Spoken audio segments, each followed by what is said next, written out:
What is going on, everybody? It is episode 209 of Pop Culture Crisis. I almost said 258 for some reason. I have no idea why. Wow. My name is Brett. I'm here with my co-host. Would you introduce yourself, please? What is up, Crisis Nation? It's Mary. Crisis Nation makes me think of like the Trap Nation and like all the stations on YouTube for music. Yeah, no, yeah. That's the thing. We should have our own music channel with Carter called Crisis Nation. Or like World Star. we could be doing more World Star hip hop like reviews. That is for sure. We have a guest host today. Would you introduce yourself, please? Hi, I'm Taylor. I'm back again. How you doing? I'm doing excellent. Also, did you introduce yourself? I feel like you just said Crisis Nation. I don't feel like I you said actually... it's Mary. Did you? They know. They already know They anyways. know. Everybody knows. I don't need to introduce myself at this point. But you should do every show. No introduction needed. You should do every show as if there's new people watching. That's why. Even though there never are. There never is. But to the point. Like a lot of times, like when people are telling stories on a podcast, and if it's a show you watch on a regular basis, you've heard that story before. Like that's like a thing where you have to like train yourself to not say, I know I've said this before, because the point is that you want it to sound as if it's new for the people who are listening for the first time. This is only meant to imitate a natural conversation. I think of like I was watching that video earlier. There's like a Bill Maher video that just came out like with him and Woody Harrelson, or any podcast like with Joe Rogan where they're like smoking cigars, and I'm like, they had to like do that, right? Like that's not like a thing where it didn't just like randomly happen. Otherwise there would be a clip on air of the guy going like, can I like smoke this in here? But that never happened. So it's part of the pre-production. Well, there's some podcasts like that. You think so? They plan that ahead of time? That are a little more natural. Yeah, do you guys mind if I light my cigar? You're totally good. That's totally the 300th episode is we're going to smoke cigars or something like that. I will do no such thing. So today, we got a bunch of stuff to talk about. We are going to talk about House of the Dragon ratings going down. Though, as far as I can see, the show is getting good reviews from everyone that I follow. I'm through episode 3 right now. But we also want to talk about the weird Hollywood push to normalize incest. Okay, just say it out loud. We're going to talk about it. Yes. I didn't even put it in the headline today. I didn't. Get ready, y'all. I didn't put it in the headline. So we're going to talk about that. We're going to talk about, once again, more cannon fodder for James Bond news as he gets pulled back and forth as a character between random political ideologies, random Hollywood belief systems, and just the fact that he's not going to be allowed to be James Bond for very much longer, at least in my opinion. And then after that, we're gonna talk about Olivia Wilde and what she thinks are double standards relating to her and her job as a director. We're going to get into that and how she thinks that it's due to the genitalia that she possesses is the reason she's being treated the way she is. Yeah. I have my doubts. For you true fans who saw my Instagram story earlier, you'll know how Brett truly feels about Olivia Wilde. Oh, come on, man. That was a joke. I exposed you. You did not expose anything. Now that people are going to go, look, you're Streisand affecting this right now. It's not fair. that's intentional. It's not fair. All right, so we got that. We got Podluck. We got a bunch of other stuff. So if you ladies are ready, we will just get right into it. Mary, are we ready? We're ready. Are we ready, Taylor? I'm ready. I'm ready. Ready? Ready. Okay, everybody's good. So it says, House of the Dragon ratings fall far below expectations during season 1. I don't know what those expectations would have been, but it was never going to become what it used to be when Game of Thrones was the show that it was. And what's funny about that is, to me, it tells you how fast the world changes. In this case, it's the streaming wars, but I saw Andrew Schultz made a post today about, like, he showed, like, when the Wright brothers flew the first airplane, and then like when we went to the moon, and said like these were like 66 years apart. Well, in streaming, the 2019 might as well be forever ago, because it's a very different world that we live in now. When did Game of Thrones begin? Were the streaming wars even? No, they weren't even a thing. It was on HBO. Thing at that point? It was still on HBO Go at the time. Like, you couldn't watch it. Like, remember HBO Go? That was a thing. You just reminded me. that was a thing. Like, I remember I was living in Minneapolis, and my roommate had it because I couldn't afford HBO. No. What year was that? 2012, I think. Okay. 2013. Yeah. So it was a different landscape then. it was. So for sure. I don't know what they expected the ratings to be, but there was a huge drop between weeks 2 and 3. after episode 3.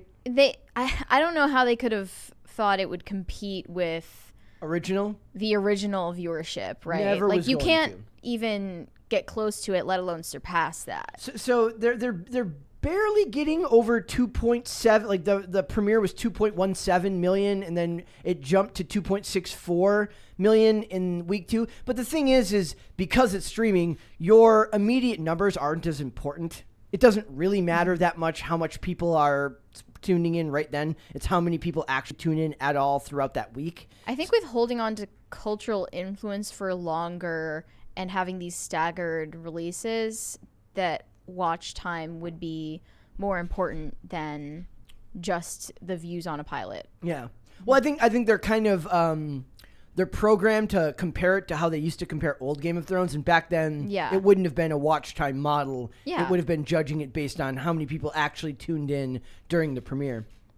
The article basically points out, though, that they still think there's a lot of stink on it from how bad season 8 was, and also that the fact that they're trying to build off of like a previous edition of the books, but he hasn't even finished the actual book series. Yeah, I don't even think he plans to. I think he's probably fatigued with the whole thing. I think it's done. This is one of my Really? other conspiracy theories. I think it's done, and he's going to release it when he dies.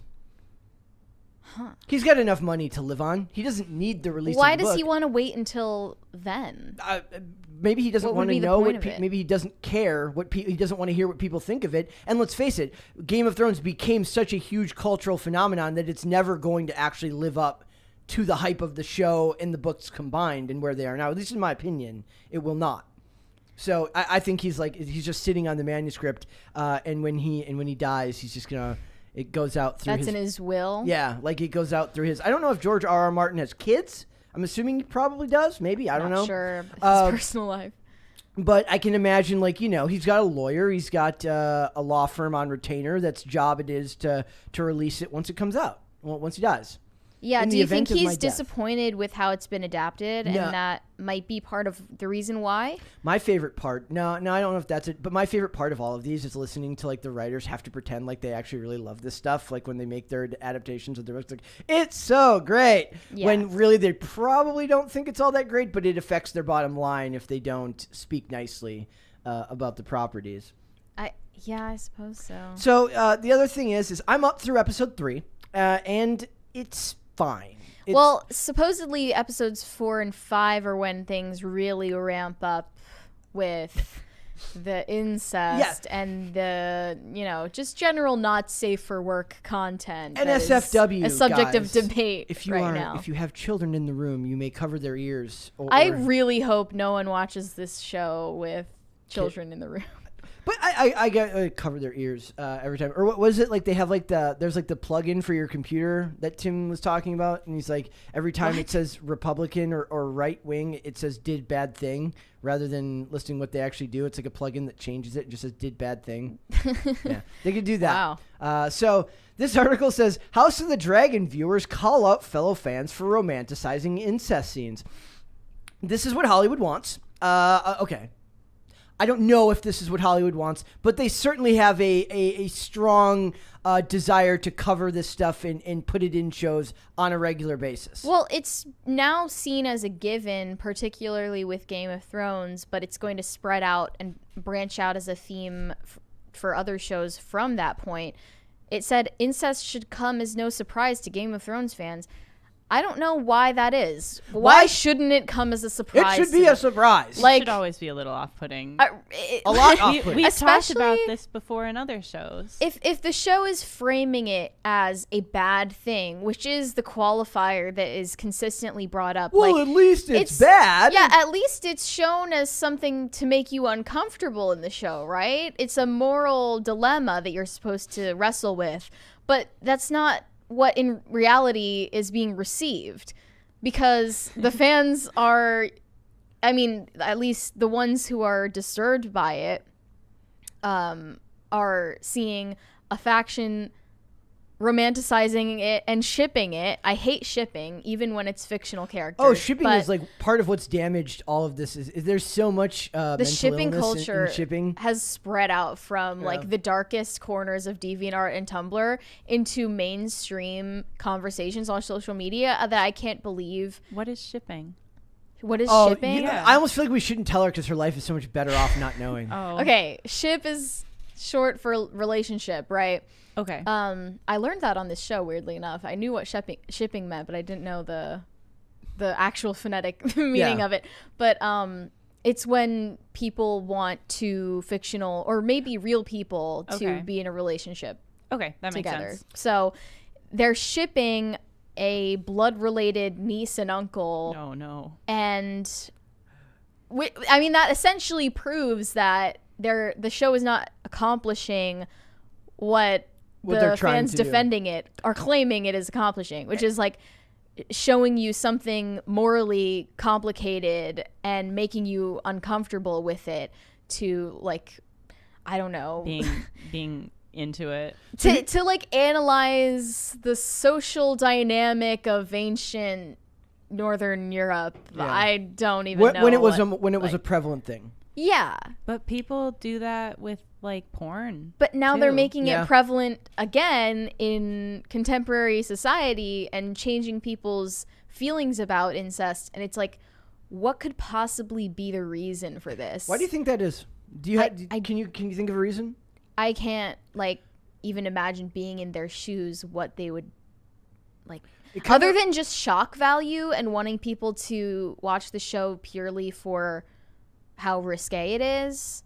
It also diminishes the shock value, though. Once you repeat that theme over and over again, You can't go back to it and have then it be you need just to as make it shocking. more and more extreme. So Where do we go from there? Oh no, I don't want to find out what next season is gonna have. Like, if I don't this know is either. Normal now. So it has like 3 tweets here from people who are like that. And my favorite part is like they're like confused and know it's wrong, but can't help but find it good, right? So the one says, "Why is Damon and Rhaenyra so hot together? They have no right." And then the other one basically says the same thing and says they're so confused. And that is like, it is a weird shift in our culture that it's even being discussed. And I feel like it would have been better left unsaid, like untalked about. But the other thing I thought of was, like you said, like what would be the purpose of it? I was thinking back to like, remember when California like decriminalized knowingly giving someone AIDS? Oh yeah, Yeah. yeah. Like culture is just in general going in a bad direction. I mean, sure, but like, why, from the perspective of the showrunners? Thank you. Is this something they want to show as like at least a morally neutral or like tantalizing theme? When I think it's also relevant that there's this huge age gap between the actors and then a huger age gap between the characters with their fictional ages. When we were getting ready for the show today, I walked by Mary and she's just looking at the picture of Rhaenyra and she's like, she looks like she's 7. Yeah. She literally does. In this screen cap, she looks like an actual child.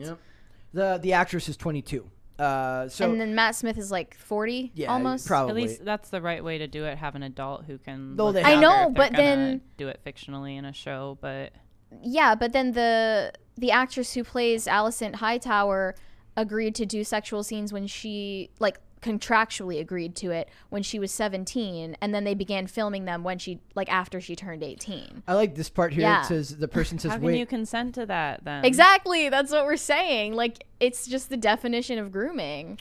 This whole franchise, I just think, is like so, I don't know, like I think it's uniquely deviant. yeah." I think a lot of media and shows have that kind of grooming aspect to them, whether it's intentional or not, Yeah. or for shock value But or a darker At least agenda. they used to attempt to hide it, whereas we found out this information from an interview of the actress where she just openly admitted Yeah.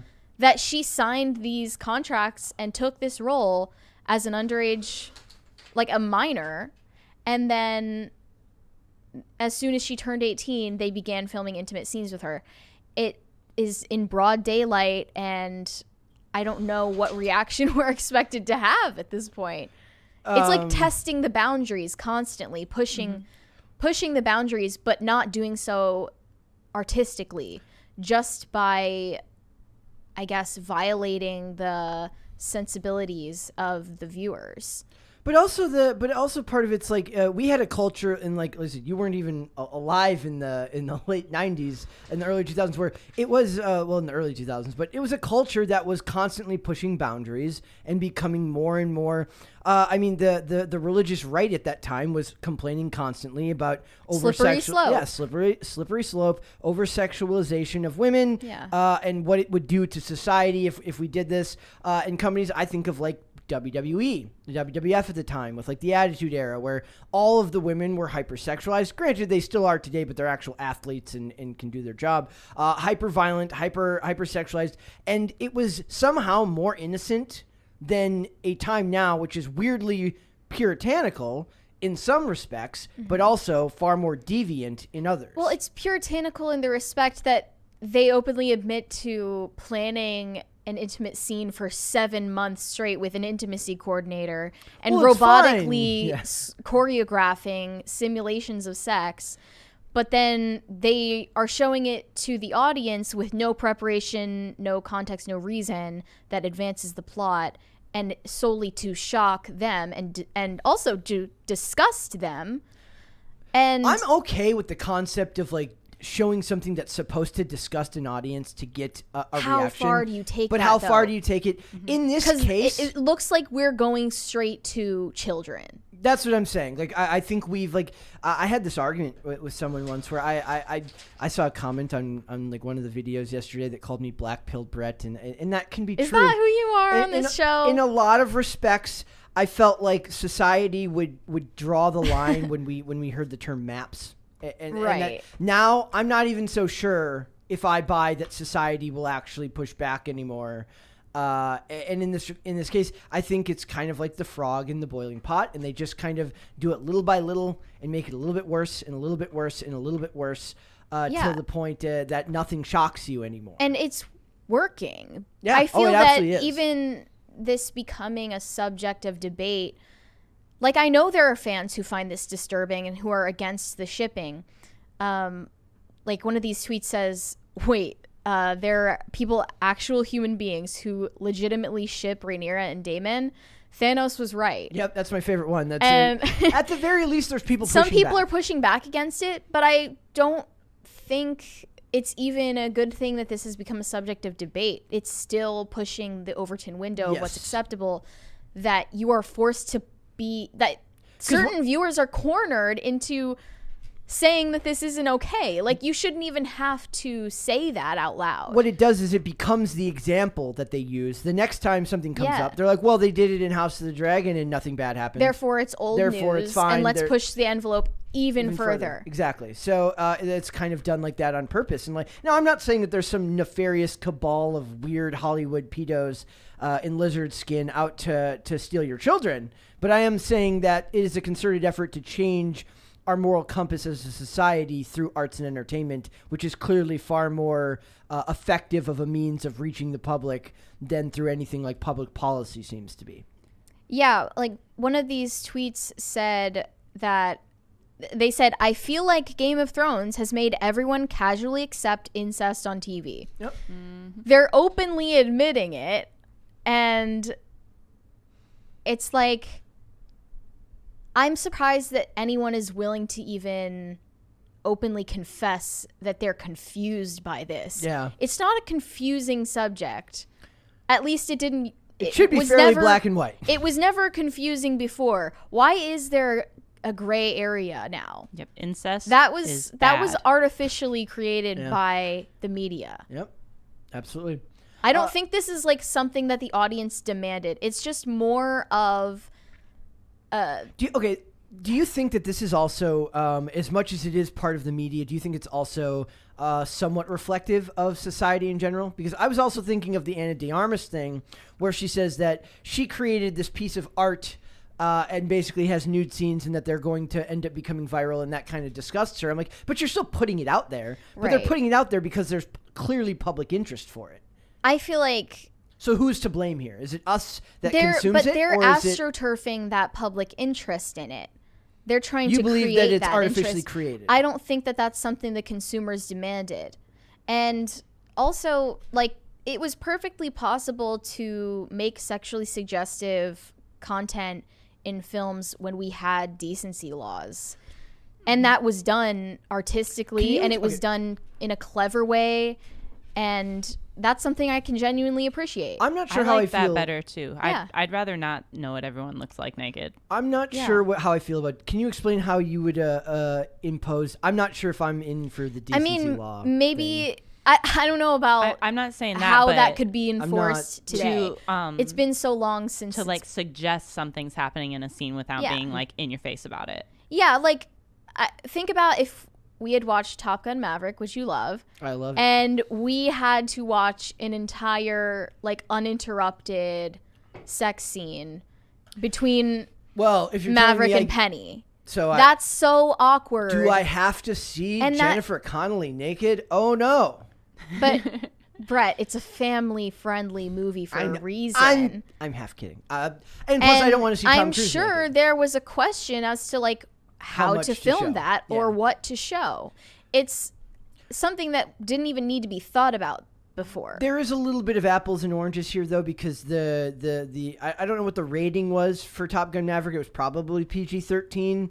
Is not in the same rating category as Game of Thrones, so it's not like they're sent to the same place. But back in the day, you would see this in movies and not television. And if you wanted to go see an R-rated movie and you were a kid, you had to either get your parents' permission or sneak in. Now kids are literally sat on a couch with things on autoplay. Yeah. And this is one of them. And you can. It's also funny too, because then you have Disney who like censored scenes from like Marvel shows on their platform and put like age restrictions on how you could get to it. Mm-hmm. But then this is like, I think this situation with Ana de Armas is fundamentally different though, because she seems to have filmed scenes she was genuinely uncomfortable doing.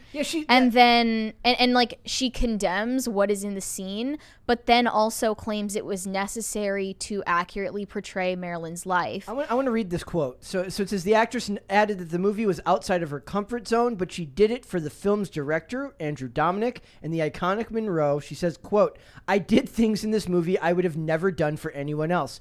Ever. I did it for her and I did it for Andrew, she said. That's such a twisted way to word it, because you are actually dishonoring the memory of a dead woman who likely wouldn't be okay with a POV abortion shot that like exposes one of the lowest moments of her life in probably an inaccurate way.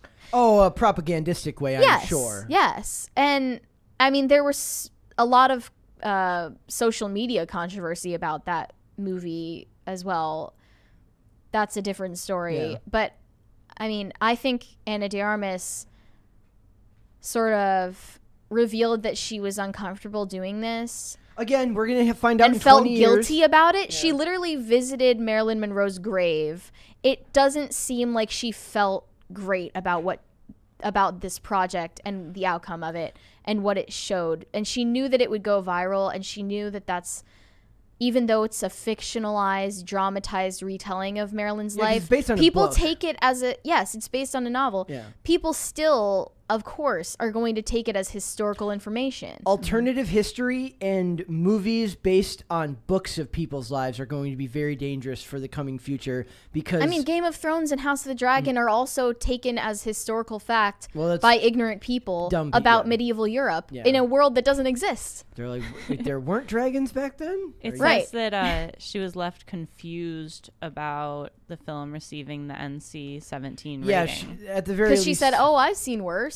It felt like that did feel to me to be a bit of a because it's a Netflix movie, so the NC-17 doesn't actually matter. NC-17 would only That's just for theaters, right? Yeah. Well, NC-17 is basically an R-rated movie means a 17-year-old can go as long as they're accompanied by an adult. Right. NC-17 means nobody under 17 can go. They have to be. Even I with thought an adult. Based on the subject matter and the woman being portrayed, it would make more sense for it to be a theatrical release, but It'll probably get a wasn't- limited theatrical. Netflix has been doing that with some movies. It'll get a limited run. In From what I theaters. hear, it wasn't very well received. Mm-hmm. But like this quote is just so telling. She said, "It's disgusting. It's upsetting just to think about it. I can't control it. You can't really control what they do and how they take things out of context. I don't think it gave me second thoughts. It just gave me a bad taste to think about the future of those clips." She did have control over it. She could have just not done it. She probably had more creative input than she's letting on as well.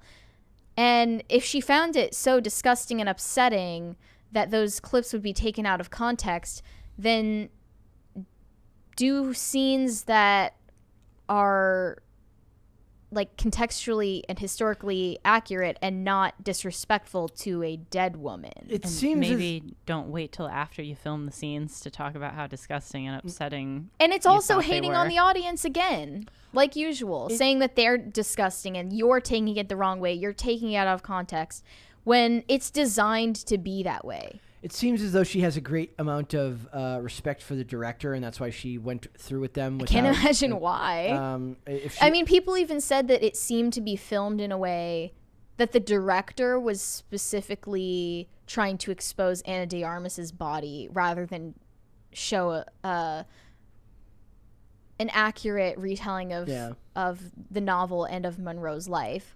like, That it was more like just a stereotypical perverted director making perverted scenes of an actress he was into. I saw a great meme the other day. It says Quentin Tarantino announces his historic 10th and final film, or like his 20th film. Like he's going to retire after his one of his next movies, and it's like, I thought he took that back. But then it was this was a meme, and then it cuts to the cover of Happy Feet. A masterpiece. Absolute masterpiece. So let's go super chats. Johnny Derp said, Taylor, do you think there's an alternate universe where a guy would get a cash prize and a job because he lost to a girl in a competition? Easy mode. Ooh. An alternate universe. Is there an alternate universe where that happens? Is there alternate universes, period? That would be cool. That would be cool. I hope there's an alternate universe where girls are just competing in competitions together still. Don't have to worry about that. But I don't know. I feel like more and more people who speak up about stuff like that are going to be offered jobs and rewards for it because people really respect it when you speak up for yourself. Yeah, everyone that I've seen that spoke up on issues like this say that like there's the initial backlash and then they find that there's far more support than they realized once they stand by their word for long enough. I didn't do it looking for a job. Tim Pool called me. I didn't even know who Tim was at the time. Oh, put him in his place. I'm not saying like once I got here, it was really actually I think a good thing that I didn't know what I was getting into because I got to know you guys without like being super intimidated by you. Mm-hmm. Does that make sense? I feel like I would have been even though we're scared. like not Thank you. intimidating people at all. Not at Yeah, all. but I got offered a few jobs and I'm really happy to be here. And I hope that when other people speak up, they also have a lot of support in that way and other ways. I know some other girls who have had similar situations. So, And to be fair, a guy in that situation wouldn't lose to do you understand what I'm saying? this alternate universe of yours would have to be so different. It would be very different. So Caper2X said, Mary, so disappointed. No beanie or space donuts. I have beanies. I will wear a beanie tomorrow. I forgot. Okay. Do you have beanies? I have beanies. I have a beanie. Okay. Or good. 2. Or 3. Or 3. Tacti Platty said, shipping Seamus and Marion. It's wholesome. What would It that is be? Okay. the farthest thing from wholesome I can think of. That means, okay, then before we move on, then we have to ask this question. What would the ship name be? It would have to be what? Shamey? Mamus? Sherry. Sherry. Mamus is not Mamus good. just No, sounds like no, that's wrong. I'm maiming people. What about Marymus? I don't think you're supposed to say the whole of someone's name. So it would have to be, I'm telling you, it has to be Sherry. Shamey is good. Shamey? No, because your name's not Mamie, your name's Mary, so it'd have to be Sherry. But the E part would be coming from me. These are the deep and important questions. This is why we can't ship them. There's no good good name. Doesn't make sense. There's no good name. It would be incestuous. Tiger Ginge 66 said, Brett, in all your infinite media knowledge, do you remember Deadliest Warrior on Spike TV in the late 2000s? Spartan versus Ninja is classic America. I have not. I did, however, just recently see some hilarious outtakes from American Gladiator from back in the day. And what I would love more than anything is to have Tim build the old American Gladiator set here at the house. Well, when we were talking about G4 TV recently, I was reminded of Ninja Warrior. Yeah, and that was a great show. I would love to be able to. I used to be able to do the salmon ladder. I don't know if I could still do that, but Ninja Warrior has like the wall thing you run up, right? Yeah, a lot of things like that. Dude, in Israel, like every other playground has a Ninja Warrior course. They're like really into it. Wow. Like just designing, they're just building warriors from birth. I guess. Yeah. I'm not even kidding. Actually, the playgrounds there are insane. Dang. There's like here it's probably more because it's litigious and it's a lawsuit thing. Yeah, if a kid gets hurt, you'll get sued. Have you ever seen you would there, be too they're young throwing kids up Ninja Warrior courses. You would be too young to remember, but there's this hilarious picture of it's like the old metal slide in like bright sunlight, and it says our parents and hated then us. concrete at the bottom. And it's like whoever designed this sled hated children. That's how I feel about metal skate park ramps. Yeah. No, it's like that's tetanus and burns waiting to happen. And they're always purple. There's like the purple ramps that just burn, and it's never on good concrete either. It's crunchy. Yep, it's just gonna throw you into just your palms take skinned. the brunt of it. Yep. Keeper 2X said, guys, you're forgetting who King Joffrey's father in GOT was. His uncle plus Egyptian dynasties. Ola Taylor. Well, we're not saying that there isn't historical precedent. We're saying we're saying maybe we've evolved past on TV historical. in a way that is framed to be hot to viewers. Yep. Way different than trying to be historically accurate. James Riley said, hey, Brett, where do you want me to send my thoughts on Love on the Spectrum? You look beautiful, Taylor and Mary. Love how you read the super chats. But when thank you, James. That's really sweet of you. When Mary was out of town, she got the show got a crash course in just how important her job is. When me and everyone else struggled valiantly. Reading is hard. Reading is very, very difficult. When you're like me and you kind of have the brain of like a child. And you struggle with those types of things. So Mary's job became very, very important very quickly, and she very quickly proved herself indispensable. Born Mexican, raised in America said House of the Dragon has not changed my view on it. It is still bad. Read Blood and Fire, and no one in the story comes out as a good person. No kid should be watching the show. That part is absolutely true. No kid should be watching the show at all. But that to be fair, we have built a society now that our parents are like raising kids on tablets and television, and it isn't it isn't Hollywood's job to dictate that. It's our job as parents. If you're a parent, I'm not, but if you are, it's your job as a parent. I don't want to say that parents are entirely responsible, though. I think corporations should be held to certain standards to not coarsen culture and I would rather prey upon children. I would rather see the parents. I mean, I feel like it's easier to obviously both are important, yes. But I don't think that they should be bearing all of the responsibility. Also, to James Riley for the previous one, I just want to say, if he wants to send me a message on Instagram, I would at Brett Dasvik. It'd be interesting to hear somebody's take on Love on the Spectrum, because that was a show where I didn't want to get too heavily into it. But it was a fascinating thing to me that in the culture we live in now, that they felt safe to create something like that. Because I was seeing something else for what's that other show that haunted something that's coming out recently, and they were talking about there's an autistic character in that.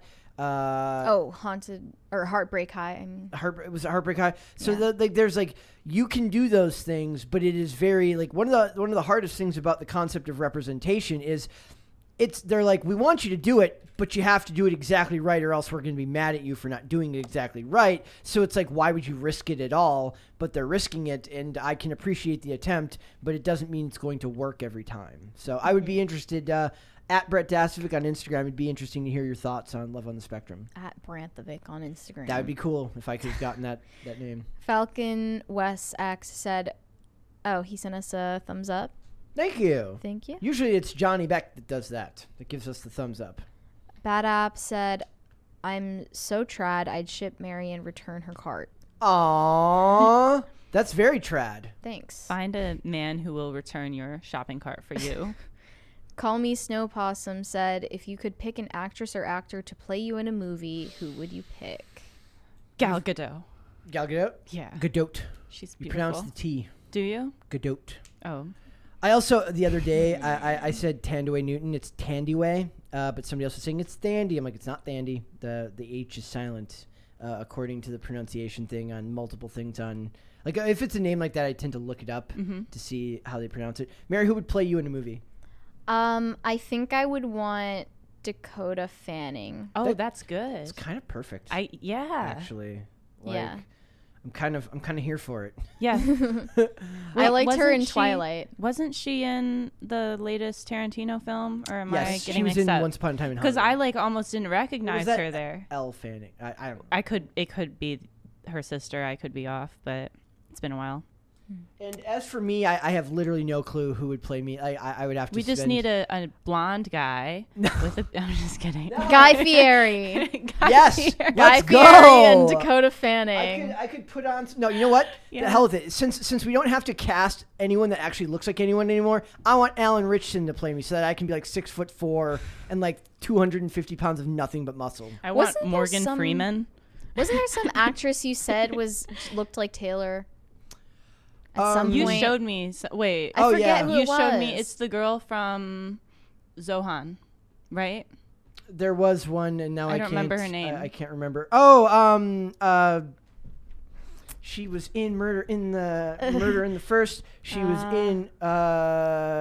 in The Mentalist. She has Emmanuel Shrieky. Hold up. I will look it up. A man. Okay. How do you spell? It's like Emmanuel. Move on. I'm gonna look this up. though. Okay, I just don't know if you wanted to like settle that, whether that was actually her. I will come back to it. I'm just curious now. No, 'cause that's her. I remember it now. Okay. That's who I was thinking of. I'm trying to Potatoes see if for it's who I think Seamus you're saying. said, Brett, it's official. You're going to dye your hair green in honor of climate change. Uh, it's official. It's official. Did you know? Not unless happening. Mary dyes her hair. No. No one wants me to dye my hair, though. They think it would make me an SJW. It would. You'd fall into that trap for that. Yeah. Oh yeah, now it's like a red flag to have. Yeah. Oh yeah. Well, like Back along when with- I was doing it, well, it was actually still a red flag back when I was doing it. Never Oh mind. yeah, it's the person I thought you were talking about. She's gorgeous. She's prettier than me. she's Well, so is Gal Gadot, but I'm down with Emmanuel Shrieky playing you in the movie. I'll take it. Yeah. There you go. Yeah, Oh, it she does was look like she you. was in Zohan. One of my favorite things to do is make people uncomfortable whenever I see them. I'm like, you look like this person. I I don't think you've ever come up with one for you. for me. You have a very unique look. You're Dakota Fanning you're is your pretty own close, person. right? Yeah. You're your own person. But I still maintain that, yeah. And it even right here it says, I don't want to be a frog. I have no idea what that has to do with anything, but she doesn't want you to be French. Okay. Tacti Platty said, I ship Bad App and Mary like Nelly and Kelly Rowland Dilemma song. Oh my God. So that would make you Mad App? Mad App? That's good. I don't ship this. I'm She's not like- down she's with like, this. I don't know how I feel about this. Yeah, don't know. All right, guys, we're going to move on, and we are going to talk about the continued destruction of James Bond, because of course you're going to ruin James Bond. because- They're slapping a baseball bat against their palm, and they're like, sure would be a shame if we evolved your character for the modern day. See, what I think they're doing here is I think this is the big ask. And I think they're going to make a bunch of ridiculous suggestions so that way when they just cast like Regé-Jean Page, you're just like, fine, that's fine, whatever, we don't care. Then people won't complain. So it says, but you should care. You think it should? I do too. But it says the next James Bond will be more in touch with his feelings. Producers say. I sent this one to you guys. Yes. I just want to do this one first because it gives a funny breakdown of the stuff here. It says Barbara Broccoli, which is Mary's favorite name in the entire world. She loves the name Barbara Broccoli. I mean, I just think she should have a perm that's dyed green because of For climate course. change? For climate For change. climate change. For broccoli. We're doing everything at this show for climate change now. So it says Barbara Broccoli said that the next actor to take on the role will continue the work of Daniel Craig, who cracked Bond open emotionally. Do you think that's accurate? Yes, I do. I just don't think it was necessary. that's my personal opinion. I you disliked that aspect. I didn't care. It didn't matter to me. It worked in Casino Royale when he had fantastic chemistry with Ava Green who played Vesper Lind, and as the movies went on and you saw his emotional growth with the other characters, I didn't really care for it. I didn't feel that, I don't remember the actress's name, but I never felt that he had the same chemistry with the other actresses involved, and that it was better to relegate him back to the old school vibe of being kind of more of a spy of the world, a man of action and adventure who occasionally sleeps with beautiful women. And I think that was just fine. I think it's a movie. It's perfectly understandable that maybe they'd want to incorporate a little more emotional complexity to the character, but I don't think in so doing you need to redefine him as, they said, a devoted family man. And that's a take I'm kind of surprised that I have, because I do think more mothers and fathers and marriage should be shown in entertainment. Sure, there's 9,000 other genres. That doesn't mean that you need to take an established character whose identity is partly that he is completely free, playboy, single forever. That's part of the Bond identity, right? Yeah. It's funny because they talk, whenever they talk about representation, and they talk about seeing yourself in another character. One of the beauties of Bond was that you could see yourself as, you imagined yourself as this heroic person, and you're never going to be that person because the stories were so outlandish. I don't want to know about his home life. I don't want to know about his family life. I want him to He's also supposed to be flawed, right? Part of the reason that he is a lone wolf, whatever, is that he's emotionally flawed. I liked the emotionally closed off nature of Pierce Brosnan's Bond. I did. So you're just fixing the major flaw in the character, and that makes him boring. Yes, it does. Absolutely. So they talk about here that there's an independent intersectional organization focused on rooting out sexual harassment at its source, the power imbalance that leaves women unequal in every industry, and if she's going to something like that, the days are numbered. You can't promote this character and that type of thing and expect it to not get changed in some fashion, in my opinion. Do you think that eventually they will cast a female Bond? No, I don't. Because it seems like the first step toward that is exactly what we're seeing now, where first you crack him open emotionally, and then the next Bond that we're going to have for the next, they're saying decade, 10 to 12 years, is going to expand upon that movie by movie until it becomes more and more realistic that they can just fully change it to a female character. So is the idea here that then once it becomes a female character, creeping in... Once it becomes a female character, then it starts acting like a guy again, because that's what they seem to cherish in female characters in Hollywood. The most masculine. You can have a masculine James Bond as long as it's a woman. They're going to do a horseshoe. Where all the way back. Go from. She's going to be a womanizer. You know what I think would be a really good idea? Leave James Bond alone and make a female spy movie. That's all they have to do. Which can be done very well. What the hell is Jennifer Garner doing right now? Go grab her, leave the kids with Ben Affleck, take him, leave him with him and J-Lo, and bring her out and bring Alias back right now. Alias was great. Carl Lumbly's probably not doing anything. I guarantee you who else was in that show. Gina Torres was in a bunch of episodes. Bring her back. And Roan, whatever the guy's name is, the Ron Rifkin, the guy who plays her boss, and then the guy Victor Garber who plays her dad. All those people are still around. Yeah, the guys are kind of old and geriatric now, but still. Well, even then, you can make a new spy thriller that stars a woman. It's not that difficult. Wait, there are are they strengths. still making original new movies? No, No, they're not. there are That natural happened in strengths that women have decade? that can make them believable in those roles in movies. I also want to point out that before we move, we're going to get into the female James Bond stuff more, but there's the funny response from Pierce Brosnan where this is my favorite thing that I read today. Mary heard me giggling. Basically, they asked Pierce Brosnan, they're like, so who do you think should play the next James Bond? And he just goes, I don't care. Yeah. I love it. I'm here for it. He's just like, I don't give a crap. Like, Well, whatever. I read this quote from Brosnan where he said he was favorable to the idea of a female Bond. He said, I think we've watched the guys do it for the last 40 years. Get out of the way, guys, and put a woman up there. Pull the ladder up behind you, Pierce. Why don't you? I mean, why is he still your favorite? Are you able to just separate, the art who from he the artist. is? Yes. GoldenEye is enough of a masterpiece to me that I can ignore how dumb he sounds right Okay, here. because sometimes you do seem to have trouble separating art from artists, and this is an exception to that I don't rule. think that's an exception. I disagree. I think I can separate art from artist fairly well now. Okay. I will say it's harder when it's new work. Yeah. If somebody says something stupid now, it will not affect how I see the stuff they did in the past. That makes sense. Otherwise, I would hate just about everything that like Kevin Alejandro and all these other like TV actors that I really like. They all say stupid stuff, and it would really bother me. But that doesn't. But for him, I also think that he's just saying what he has to say. I don't think that he gave this question more than a 10-second thought. If he thought about it for more than 30 seconds... Because he clearly doesn't care anymore. And he's left his legacy on the franchise, and he's happy with that. Daniel Craig also said that he's favorable to a female Bond. Yeah, because but it's like, that's the obligatory stance that you just have to have. How do you... It's like you said...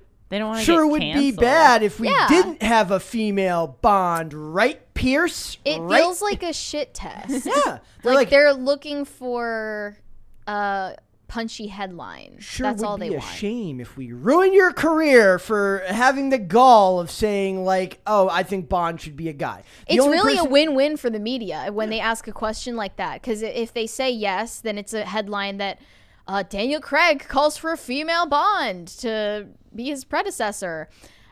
Successor, sorry. Successor, yeah. And then if he were to say no, God forbid, then that's a whole controversy they can milk in itself. Yep. So they also talk about what was it about men being men are evolving, so James Bond should evolve. Who said men are evolving anyways? I was gonna say men are not evolving. Hollywood is pretending that men are evolving, and Hollywood male feminists like Adam Levine are pretending that men are evolving. People are in general the same. Social media has just made everyone put up a front. Have you seen that meme of like the Chad Wojak pointing a gun at the fish coming out of the water with as becoming an amphibian, and he's like, go back, dude, this is you with James Bond. The Chad, stop evolving. The Chad meme, they've got a mask for that now that gives you there's a filter that gives you the Chad chin, with the beard. It's incredible. Oh, we should do Halloween ideas. Yeah, let's go. Okay, you didn't want to dress up for Halloween, but now you want to do it? Kind of want to now, yeah. You guys have to. Yeah. I'm not a huge... do something low effort. I wanted to go as I went as the captain of the Titanic one year. You have to be someone blonde now. You have to be like Guy Fieri. I don't know why I'm so adamant about the Guy Fieri thing. By that time, it might be grown out enough that it is just the tips. Yes. I need to learn how to You would just cook. need a chef I need to learn how to coat. cook. What is that called? Well, he needs the button-down, short-sleeve button-down with the flames. Mm-hmm. I'm sorry. I haven't been a Hot Topic in 2 decades. So. And a puka shell necklace. I don't know if Guy Fieri even wears those, but... It sounds like him. It sounds like him. What's your best Halloween costume? That I've done before. Let me guess. Yeah. Let me guess. Ghost. I haven't done a ghost costume, actually. No. I'm gonna keep it a surprise. It's gonna be this year. Ooh. Okay. We're gonna take the bait on the Fandom Wire article, which we're not putting in the headline because Fandom Wire is just rage bait to the max. It is, and we love it. And this is a total bait. That I kid you not. The name of this Twitter account is Emily ACAB, #BLM, LGBTQIA. And then it says pronoun she, her, BLM supporter, vegan, animals are our friends, lesbian, non-binary, LGBTQIA, furry, ACAB, #free Palpatine. This is a troll. It's not, yeah. This is a weird version aside from having the pride flag and the trans flag, also pirate flag. I can get behind that. So this is clearly bait, but we're going to take it for the fun of it. It's bait, but it also is reflecting a real sentiment that's been floating around. So it says, in a Twitter data analysis conducted by SEMrush, 47% would like to have a female agent, 25% were against it, and 27% were neutral. You're lying! About being neutral to it? No, about the I don't buy the survey one bit. Who's voting in and this? who it's like, did they go to like we want a female JamesBond.com and find all their Twitter users to find these people? No. The truth is, a female Bond would do great with critics. You go and to terribly any with the audience. Yeah. If you go to any college campus, that might be an accurate poll. Maybe. You know what? I changed my mind. They can do it, but she has to be hypersexualized, treated like an object, just like James Bond is basically just a male power fantasy. I want this one to be a male power fantasy as well. You can change the gender. You can't change anything else. Wait, what? How would it still be a male power fantasy? She's gonna be getting with chicks the whole time, and it's gonna be hypersexualized and done by a bunch of bros. Okay, I want a bunch of bros to do this. Then they can do it. Otherwise, leave James Bond alone. Oh, so we can only have a female Bond if the entire cast and crew, other than her, is male. Yes. I mean, it makes sense. It's only fair, right? That's kind of where we're headed. So it's because like female representation only matters in front of the camera, not behind it. Yeah. So it says there's a lot of like they have a lot of grants, and they have a lot of like organizations now that are big about like they're like when a lot of these shows get made, they talk about gender parity behind the camera as well, as if that somehow makes you a good storyteller. Being a good at your job. I'm makes sure you a good Olivia Wilde would have many opinions about that. That would have been a fantastic segue if we were there yet, but we're not there yet. We're not there yet. So it says gender swapping. Yes, gender swapping in movies has been popular. No, it's not. Doing it does not make it popular. When has it been done other examples? I can't think of an example where it's been done right. Ghostbusters did it, but I don't think anybody that liked is that. Universally hated. That is yeah. Ocean's 8 was not completely hated. It made its money back and then some, but it's not loved. I'm trying to think of other examples. There aren't any good examples of. Okay, how about this? Ghostbusters Afterlife actually has a female, the little girl in that movie, played by McKenna Grace. Basically, she probably has to get like surgery from carrying that entire movie on her back. The entire movie rests on this little girl's shoulders, and she's fantastic in that movie. But for some reason, they hated that movie because it was made by the director's son, right? Not Ivan Reitman, by Jason Reitman, right? So they didn't like it because if you like that version, it means you didn't like Ghostbusters 2016. But they love Ghostbusters 2016 because they're Hollywood journalists and they're losers. In this case, Ghostbusters Afterlife, which was actually a fantastic movie, but not all that much like the original Ghostbusters. It just had a lot of heart behind it and was led by this tiny little young actress who was better than everybody else in that movie, Paul Rudd included. That somehow doesn't count because it goes against the narrative, right? That's an example where it's done well. But what that narrative, was like though? an extra well, they're saying that gender swaps are popular. I'm telling you they're not. So you're saying that would be the exception. This would be the exception, not the rule. And even in this, it was basically Stranger Things, but Ghostbusters.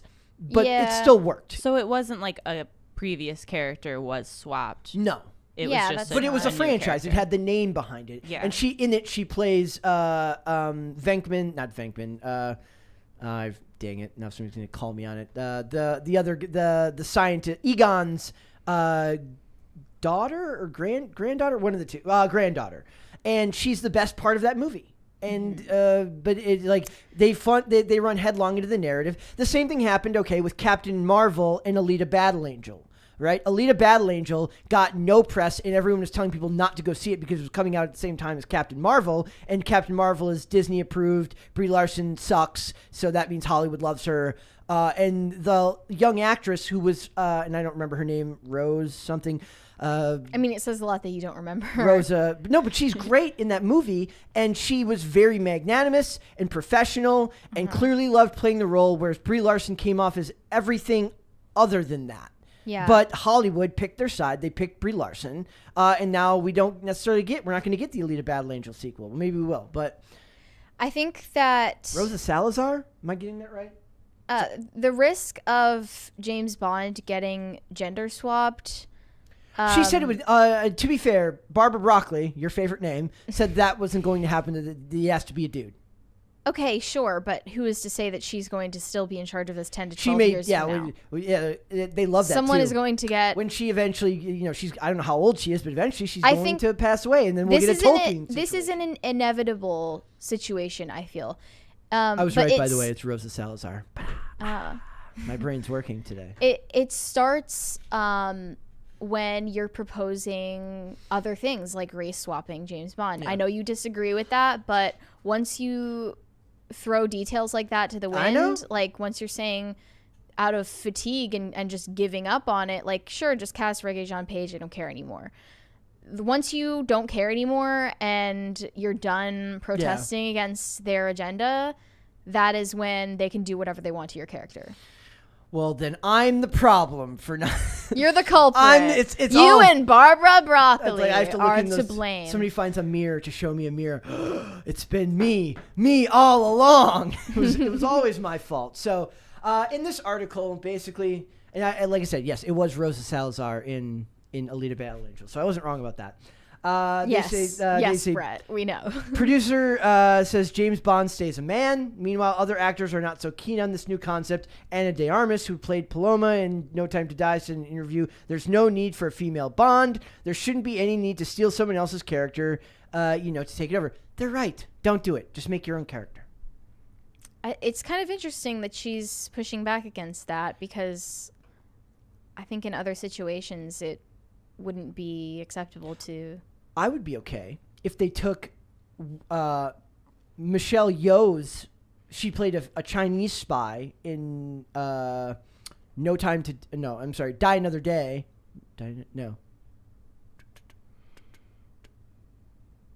I can look it up if you want. I hate doing that. In the one with Jonathan Pryce. But basically, she plays a Chinese spy, and I would be okay with them doing that. She's older now. That'd be cool to have Tomorrow Never Dies. That's the name of it. Tomorrow Never Dies. Yeah. Which is... That one was about 1997. That one was about an evil media mogul who commits crimes so that he can be the first to report on them and change things in the world. And it's all about. That's interesting. Yes, that one is very, very culturally relevant still to this day. But her character, whose character's name was Wei Lin, which is my favorite part of it, Wei Lin. Yes. I would be okay with them making a movie about her. She was great. Or if they wanted to do it about the lady who played Natalia in GoldenEye. Those were both from the Brosnan era. Very, very competent female characters that could have had you're fine with a spin-off? Yeah. I don't know if I don't think it would cool with doing a spin-off. I don't think it's going to get the... I think that would be lame. I don't think it's going to get the traction they think it will, but they can try. A lot of people have wanted Halle Berry's character from John Wick to have her own movie, her and the dogs from that film. So I don't know. I think it's kind of interesting that the women are cool with saying like, well, he's written as a male character. I think he should stay male. And I don't think there's any need for a female Bond. But the men are like, I'm open to a female Bond. Yeah, because they're not going to get in trouble for saying that. The guys will get in trouble for saying that. So this is one of the other tweets. It says, okay, but hear me out. James Bond, but it's a woman. Jessica Bond. No, Jessica? No, but I know, right? Not Jane Bond? Jane Bond that would be sounds better than cooler. Jamie, at least. No, but seriously, it would be pretty cool to have a female-led spy movie, as if that doesn't exist anywhere. Because the only spy movie that's ever existed was James Bond, right? It says it's like Black Widow, but actually good. These people, I tell you, they're wrong.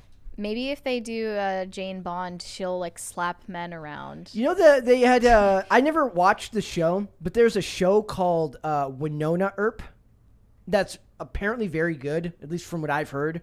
Was very good. It's about it's like Wyatt. Remember, like Wyatt Earp, but it's Winona Earp. I don't know if it's his daughter or something, but that show is apparently well liked. You do that. Mm-hmm. I don't think it'll work. Or just do something on your own. But that's hard. So that's a lot of work, and then they have to promote it themselves. It's just so difficult. Let's go to Super Chats. Let's do it. Johnny Derp said, make Mary dye her hair its natural color. I will not do that. I've seen pictures. I've seen such things. I've seen a picture of you with your dark hair, right? When? You showed me a picture of you with your dark hair. I had black hair, but that was also fake. Okay. So I don't think I've ever had my natural hair since I was like 12. Okay, then I saw you with dark hair and it was unsettling. Blonde all the way. Yeah. Keep it blonde. Greg Duvier said, Bond is a spy. He needs to do what it takes to get the job done. He can't have a family because it could be found out and used against him. Yes, that is absolutely true. I mean, would that be the natural progression of that, like, plot line then? Like, and then he gets pulled back into it and his family gets like, okay, yeah, you want to do that, but the movie has to start with his family getting taken out, and that's his impetus for returning as Bond. So he can never be a family man again. Nope. He's just damaged. Yep, he's just damaged. The character is damaged. Right. In a lot of ways, you have to be that. He says in one of the movies, he says, because Vesper Lynn says, because MI6 looks for maladjusted young men who will sacrifice everything for queen and country. He has to be maladjusted, and he can't have those social ties that would be used against him. It doesn't really work in the context of this franchise. Perhaps you can explore that in other ones. It doesn't work in this one. Okay. Well, what made him the way he is in the first place then? His parents died when he was young. But how? Is it changed from Bond to Bond? I don't know if I don't remember what it was in the Daniel Craig one. In GoldenEye, 006 talks about how his parents died in a climbing accident, and he was raised in foster care or something like that. So okay, so having a broken home. It's not just that he's inexplicably some kind of robotic. No. There's tragedy behind it. It seems like he has a perfectly natural reaction to going through difficult things. They even talk about that. That's a storyline that's used for a lot of types of characters. Yeah. Yes. In the show Burn Notice, one of the things about the characters, his mom's still alive, but his dad was extremely abusive to him growing up, and his dad's dead now. But a big part of it is he talks about, he goes, people that have good childhoods don't become spies, because if they did, if they had good childhoods, they wouldn't become spies. They just wouldn't, right? So is it like that in the real world? Probably not. But as far as a trope in movies, it fits the way it is. Yeah. Maybe the next Bond will start off with him going to therapy and talking. Please don't even joke. Don't even put that out in the. Sorry for everybody. Forget I said that. Every actor who's played Bond will be in group therapy. You've put it in the ether now. Now it could happen. Don't do that. You never know if Broccoli's watching. Oh my gosh, that'd be amazing. When you least expect it, Broccoli is just staring from around the corner. Call Me Snow Possum said, I'd rather watch hours of static than watch 99% of all this new remake garbage. There's a diamond in the rough every once in a while, but I don't remember the last time that happened, and all the stuff that I've liked that's come out recently hasn't been a remake. So I liked all, like, I was wondering, I was like, all the old knives, I couldn't figure out, it felt so well realized that if it was, when I realized that the director wasn't American and the writer wasn't American, that made more sense. But otherwise, it felt like a book more than it felt like a movie script. But I think it's just because it wasn't directed and written by an American writer, and that's why it worked. Mm-hmm. Bad App said, Love on the Spectrum was a banger. Abby and David are ship goals, but I love trash TV and watch 1,000 Pound Sisters and Girls Next Door. All right, then. Trash TV is great. It's so bad it's good. Well, yeah, you have a right to watch escapist entertainment that allows you to turn your brain off. Tacti Platy said, I'm a Trek fan, and George Takei won't just shut the beep up. Takei is a particular example. Like, but also, I don't go searching for the stuff on Twitter, right? Like, you're only hurting yourself if, like, you love this actor, and then you just go follow their Twitter, and then just consistently abuse yourself by, like, reading the crap that they say that annoys you, and then getting annoyed, going and watching it, being annoyed while watching it because you're watching it and thinking about what they just said, and then going back to see what they say next. Psychological torture. You're just doing it to yourself. I don't understand the whole like hate following people. No, it's weird. Yeah. The only person who gets hurt is you. Yeah. Right. Nobody else cares. And plus, it's like even responding to them doesn't hurt them. Like, especially if it's a celebrity of a certain size, they're not reading. If they read what you say, it's one of many. Yeah. And they're going to forget it a month from now, whereas you're not going even to a month remember from it. now. The second after probably read it. 5 minutes from now. But or you're less. going to remember it if they interact with you in a negative way. You're just hurting yourself. Waffle Sensei said, make Odd Job the new Bond. Bad guys will just shoot over his head when he kicks open the bathroom door. That's yes, he's absolutely right. It's a GoldenEye reference. DeLeo. Wait, Waffles, I'm assuming that it's a GoldenEye reference from the 4-player mode in the video game, I think. We'll see. DeLeo Turk said a reoccurring theme of Bond is that he's a tool of the state, an orphan raised to serve the crown. He can't have a family. Weapons don't have families. Exactly. They did the same thing weirdly in the NCIS Los Angeles show. The character of Callan was basically like raised in foster care, but was brought up to be a spy by the lady who eventually becomes his boss. And that becomes a bone of contention between them at a certain point because she did this with a bunch of kids, and he realizes that they were all orphans who had no family, had no path in life. And she basically turned them into government assets from a young age, which he had to learn to become okay with because he grew closer to her later on in the show. But that's a betrayal when you learn that there was an ends, it's kind of framed as like she did it because she actually cares about them and she saw them going down a bad path, but she's also accomplishing her own ends. So there isn't really like a right or a wrong. It's kind of a gray area. Okay. There's sort of an attempt at that in Stranger Things. Yeah. Where Eleven has like a twisted closeness with the people experimenting on her. Like Stockholm syndrome. Yeah, something kinda. like it. And let's face it, we don't have the faith that they can write these types of like nuanced plots anymore. No. And with a movie, it's even harder because you got way less real estate to work with than you do with a TV show, time-wise. Mm-hmm. Dominic Camarada said, Mary, you have ketchup on your shirt collar. I don't think me I and do. Brett both looked. I looked at mine. It wasn't even addressed to me. I'm like, I'm wearing red. I don't know how that would be possible. I wouldn't be able to tell. I don't think I do, but thanks for letting me know. Matt said, please separate clips episodes site-wide. Thanks. I mean, we separate our clips by segment every day. I'm not sure what he's saying. I'm assuming that's what he means. It is on the website. Yeah. I separate each segment of the main 3 segments each day and then do a playlist for the week. I know some people were asking for daily playlists. I may start implementing that next week. Okay. Because I know they do that for IRL. They do a playlist per day. Mm-hmm. Derek Null said, 1 year flannel robe, a sign said John Candy's ghost. Did you guys ever see Home Alone? Yeah. I was watching it recently. I have no idea why I'm watching it. Like, it's a favorite holiday movie for me, and I got very like kind of caught up in the scene when mom's coming back from the in the back of the van with the polka, because my family's Polish, so there was a lot of polka music being played in my house, so the accordion and everything, and it was just I was like weirdly like I didn't remember that scene. But I love that. I love it when you watch a movie as an adult and you notice things that like you would have loved about it, but you didn't even realize why at the time. Yep. Cosmic Surgeon said, any guesses on the race of the girls Idris will be objectifying in the new 007? Well, he's not going to be Bond, but Yeah. I guarantee you They said he's too old. He is. 10 to 12 years, he'll be mid-60s. How old is he right now? He's 52 or something like that. Oh, okay. He's like, okay, but he would be a fantastic Bond villain.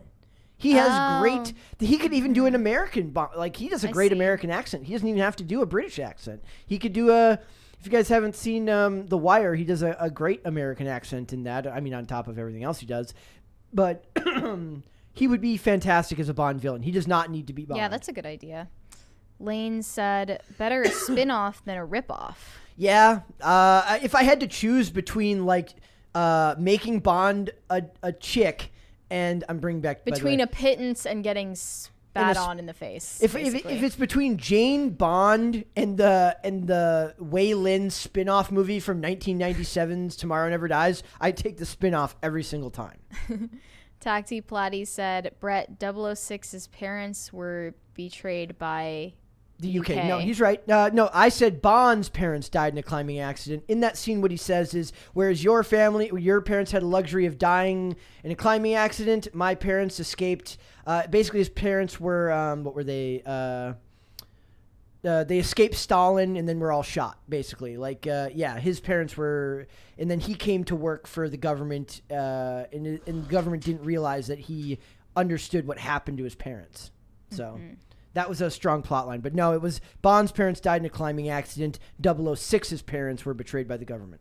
Okay. Matt said, I would like a list of episodes to search. I don't like having to look through all the segments to find the next episode. I normally listen.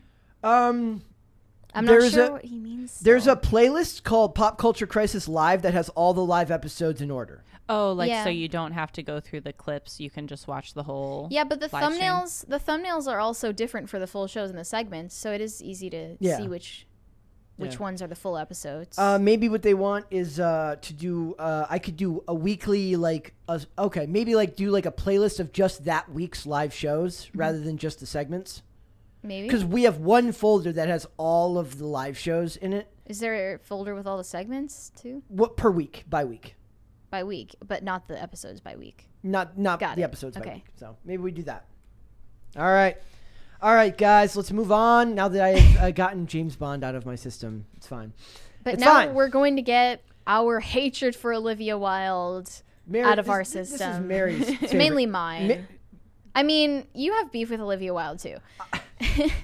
Olivia Wilde thinks that she is being held to a double standard compared to male directors because she has to answer for all of the rumors of drama and beef on the set of Don't Worry, Darling. Basically, she's like, I don't want to do my job.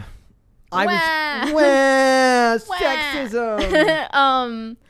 We sound so petty. I know. I have to say, I'm obligated to say first that I don't like Stephen Colbert either. And this whole segment he did interviewing her was about patting himself and her on the back. Yeah. And just he basically just totally simping, jerks her off the whole time. He is just such a simp for Olivia Wilde. It's actually undignified. To be fair, but she's still. I may have all the beef in the world with her, but she's still gorgeous.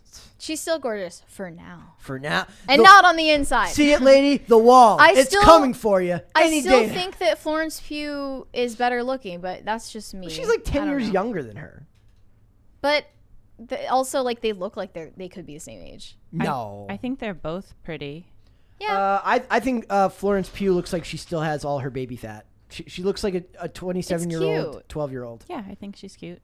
She looks like a either an old young person or a young old person.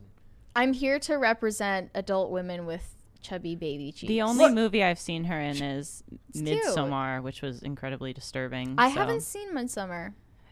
Don't watch it. I don't think I want to. Yeah. Anyways, just don't. Stephen Colbert, after praising the movie endlessly, he's like, "Oh my god, Olivia, I could you're not, so great." It was hard to find the clip of his interview with her where they actually got into the drama. And she's like, "Oh my god, am I? Yeah, I am like great, aren't I? You're so great too." Even worse, he praised Booksmart, which was her flop movie, her freshman directorial debut.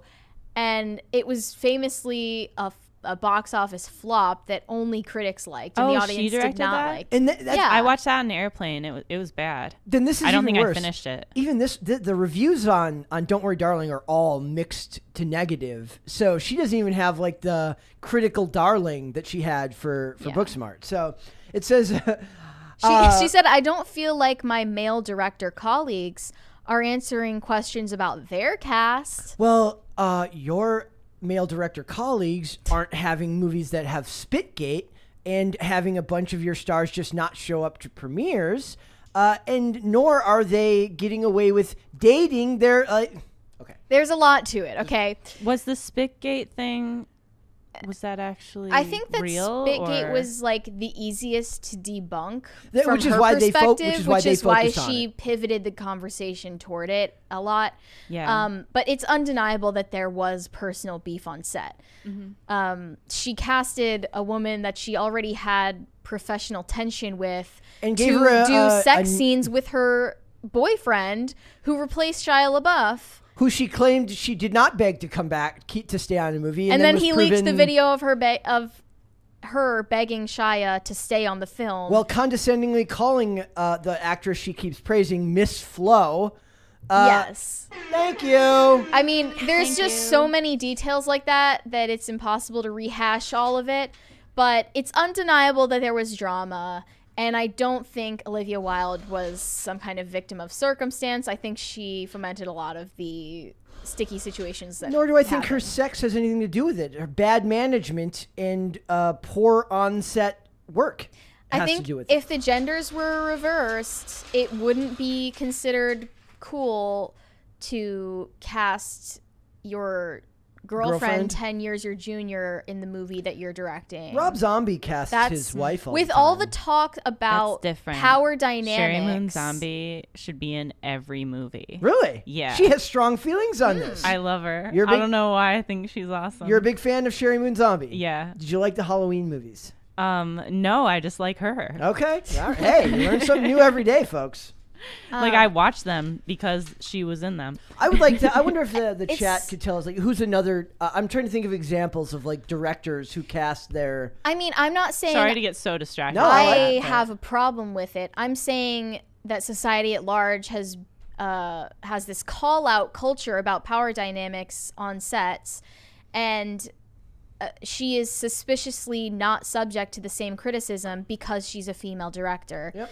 And Colbert says these are not questions to give a director. They should be talking about the movie itself, but these are the kinds of questions that have sort of consumed this movie, and I'm giving into an appetite by asking you these questions. As the director, your job is to put together a film and work with the actors and provide it. She talked a lot about the work environment, how we all work together, my process for creating this Right. film.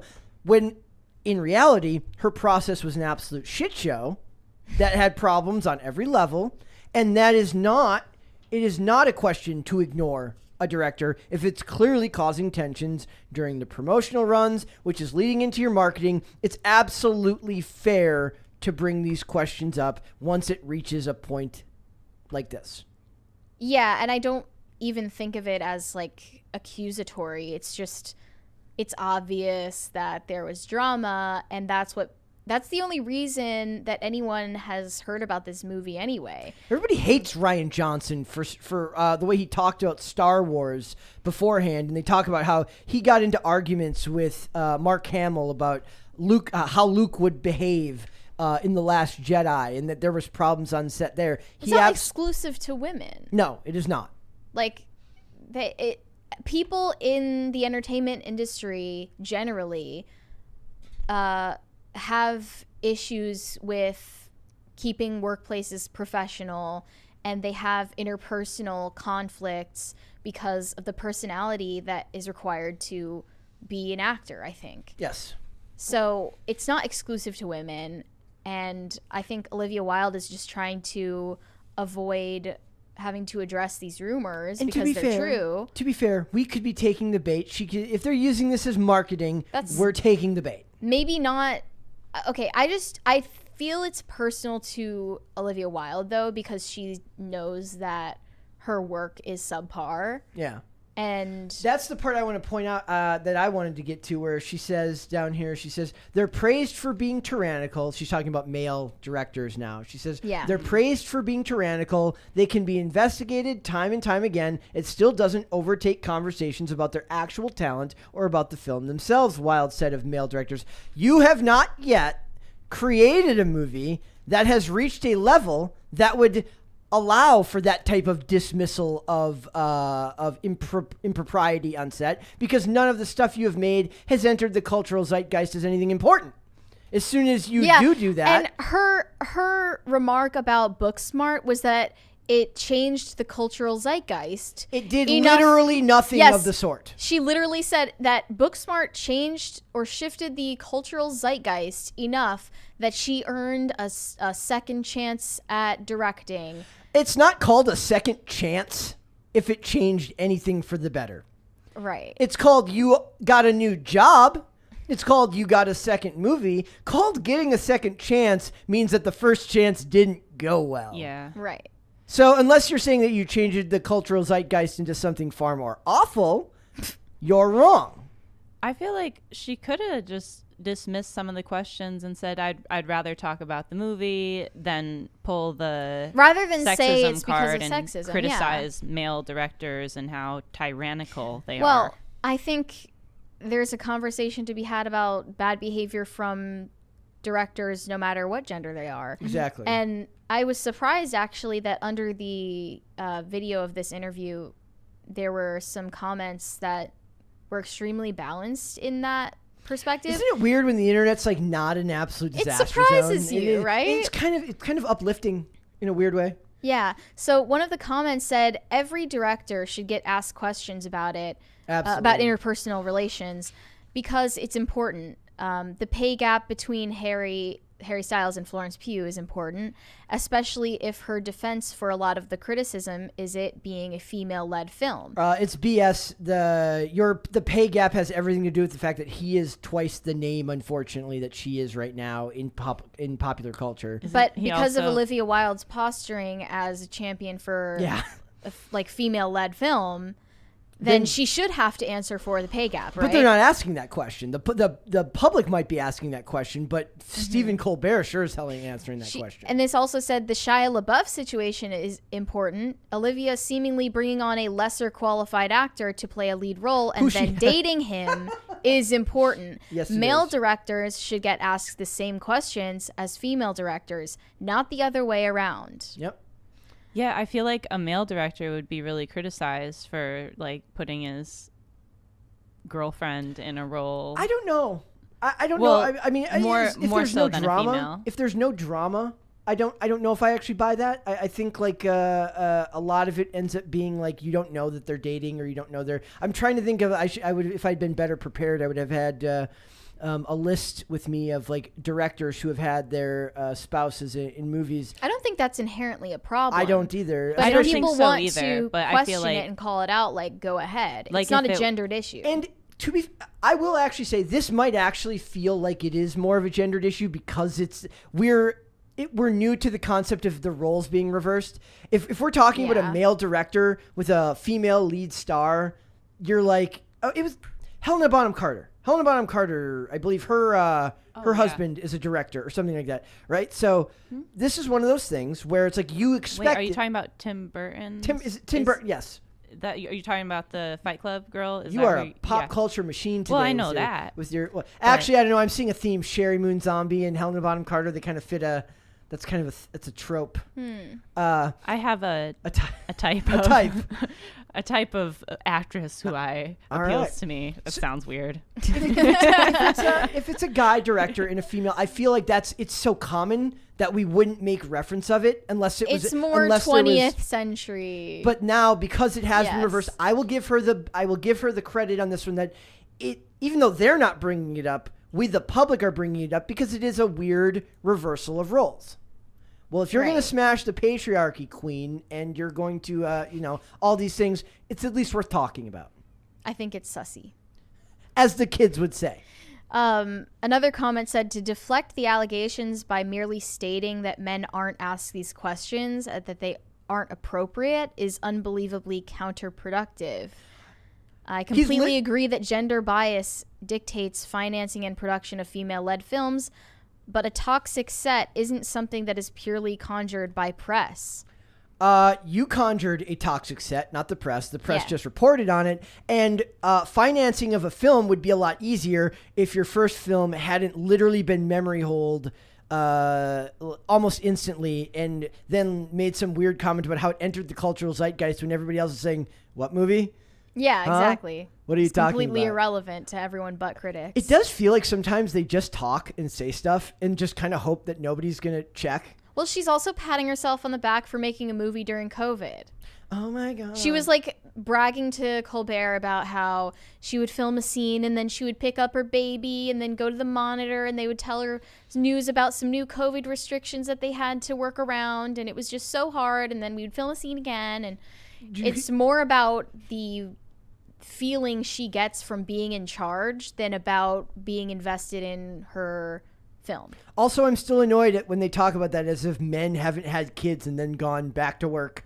Like, you made the choice to have the baby there rather than having the baby home with the baby's father. Yeah, she had her daughter in the film. Yeah, playing her daughter. Did you hear the Tom Cruise, the video of Tom Cruise blowing up on set of Mission Impossible during COVID because people weren't wearing masks and like that's like. But that's like that was absurd. But you get it because this dude's fine. Like he's his production companies are behind it. He's funding a lot of this, and if people aren't taking restrictions seriously, he doesn't really think that they're going to get COVID and die. He just doesn't want the set to get shut down. He goes, "It's not me who's going to lose money. It's all these people that are getting paid per day. You're putting their jobs at risk by doing this." And the pressure of it being his responsibility came out heavily in that interview. It is funny how that got memory hold when Top Gun Maverick came out. Right. Nobody was like, "Oh yeah, Maverick." Well, what about this? You just reminded me that it happened. I know. I had a bad vibe from Tom Cruise for a reason. Everyone is allowed beyond just Scientology. He gets to. I was gonna say. Like, he gets his blow up. That's fine. He's a star. He's a star. Is he entitled to that behavior? He, as far as I'm concerned, his box office draw gives him more leniency. Is that the right thing? I don't know. They're praised for being tyrannical. Well, there you go, Brett. Well, what if she's like, "Oh my God, guys, could you like put your masks on? Because like we really want to get this movie done, and like COVID really sucks, right? But like we need to finish the movie." And they're like, "Shut up!" Like sometimes you have to be a bit tyrannical. You got to take charge. You have to. I guess she didn't girl boss up hard enough to like. Yeah, she should have stepped it up. Like, and to be fair, Tom Cruise did also say like we worked very hard to get this stuff out during these trying times and stuff like this. So I'm trying to be as fair to her as possible today. No, stop. I also am bothered by the way that she always emphatically praises Florence Pugh every time she's brought up in a way that comes off like so inauthentic. She is such a queen. Every time she's just like, she had such an amazing performance, I love my actress, blah blah blah, and it's so obvious that she's on some level disgruntled that she didn't get to play Alice. I'm picturing a guy saying "I love my actress" and then picturing the Jezebel or Mary Sue article talking about how it's possessive language and is a part of a patriarchal society. Well, it is her front woman, yeah. My actress. Yeah. She said, "I have nothing but respect for Florence's talent. There's nothing cooler than a busy actress." When she was referring to Pugh filming Dune 2 instead of doing their press conference for Don't Worry, Darling.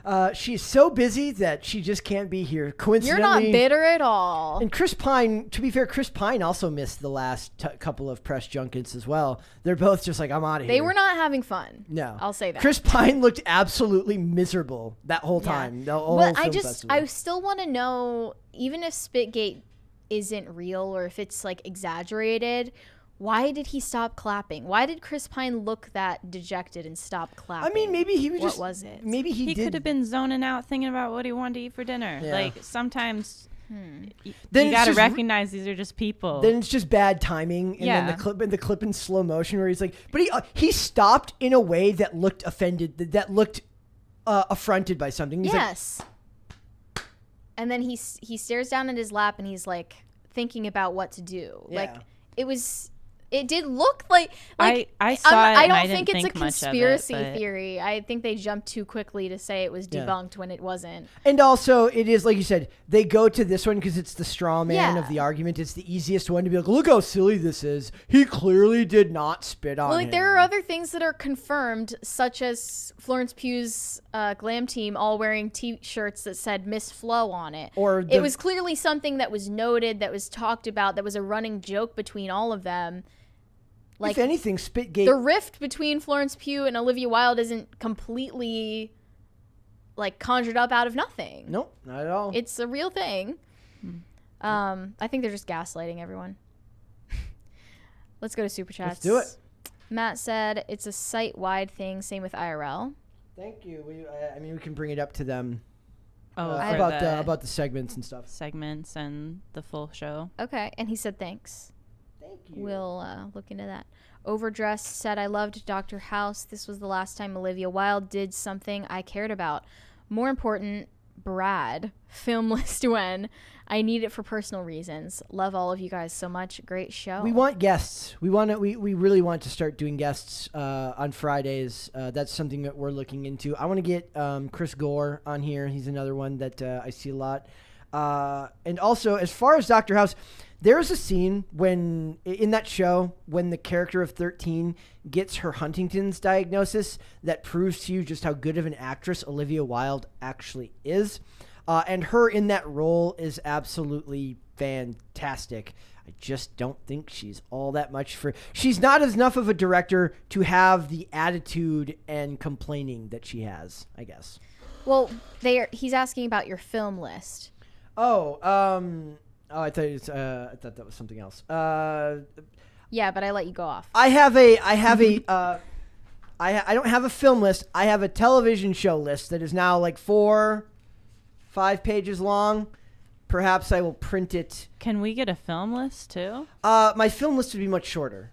I'm much more of a television person than I am a movie person.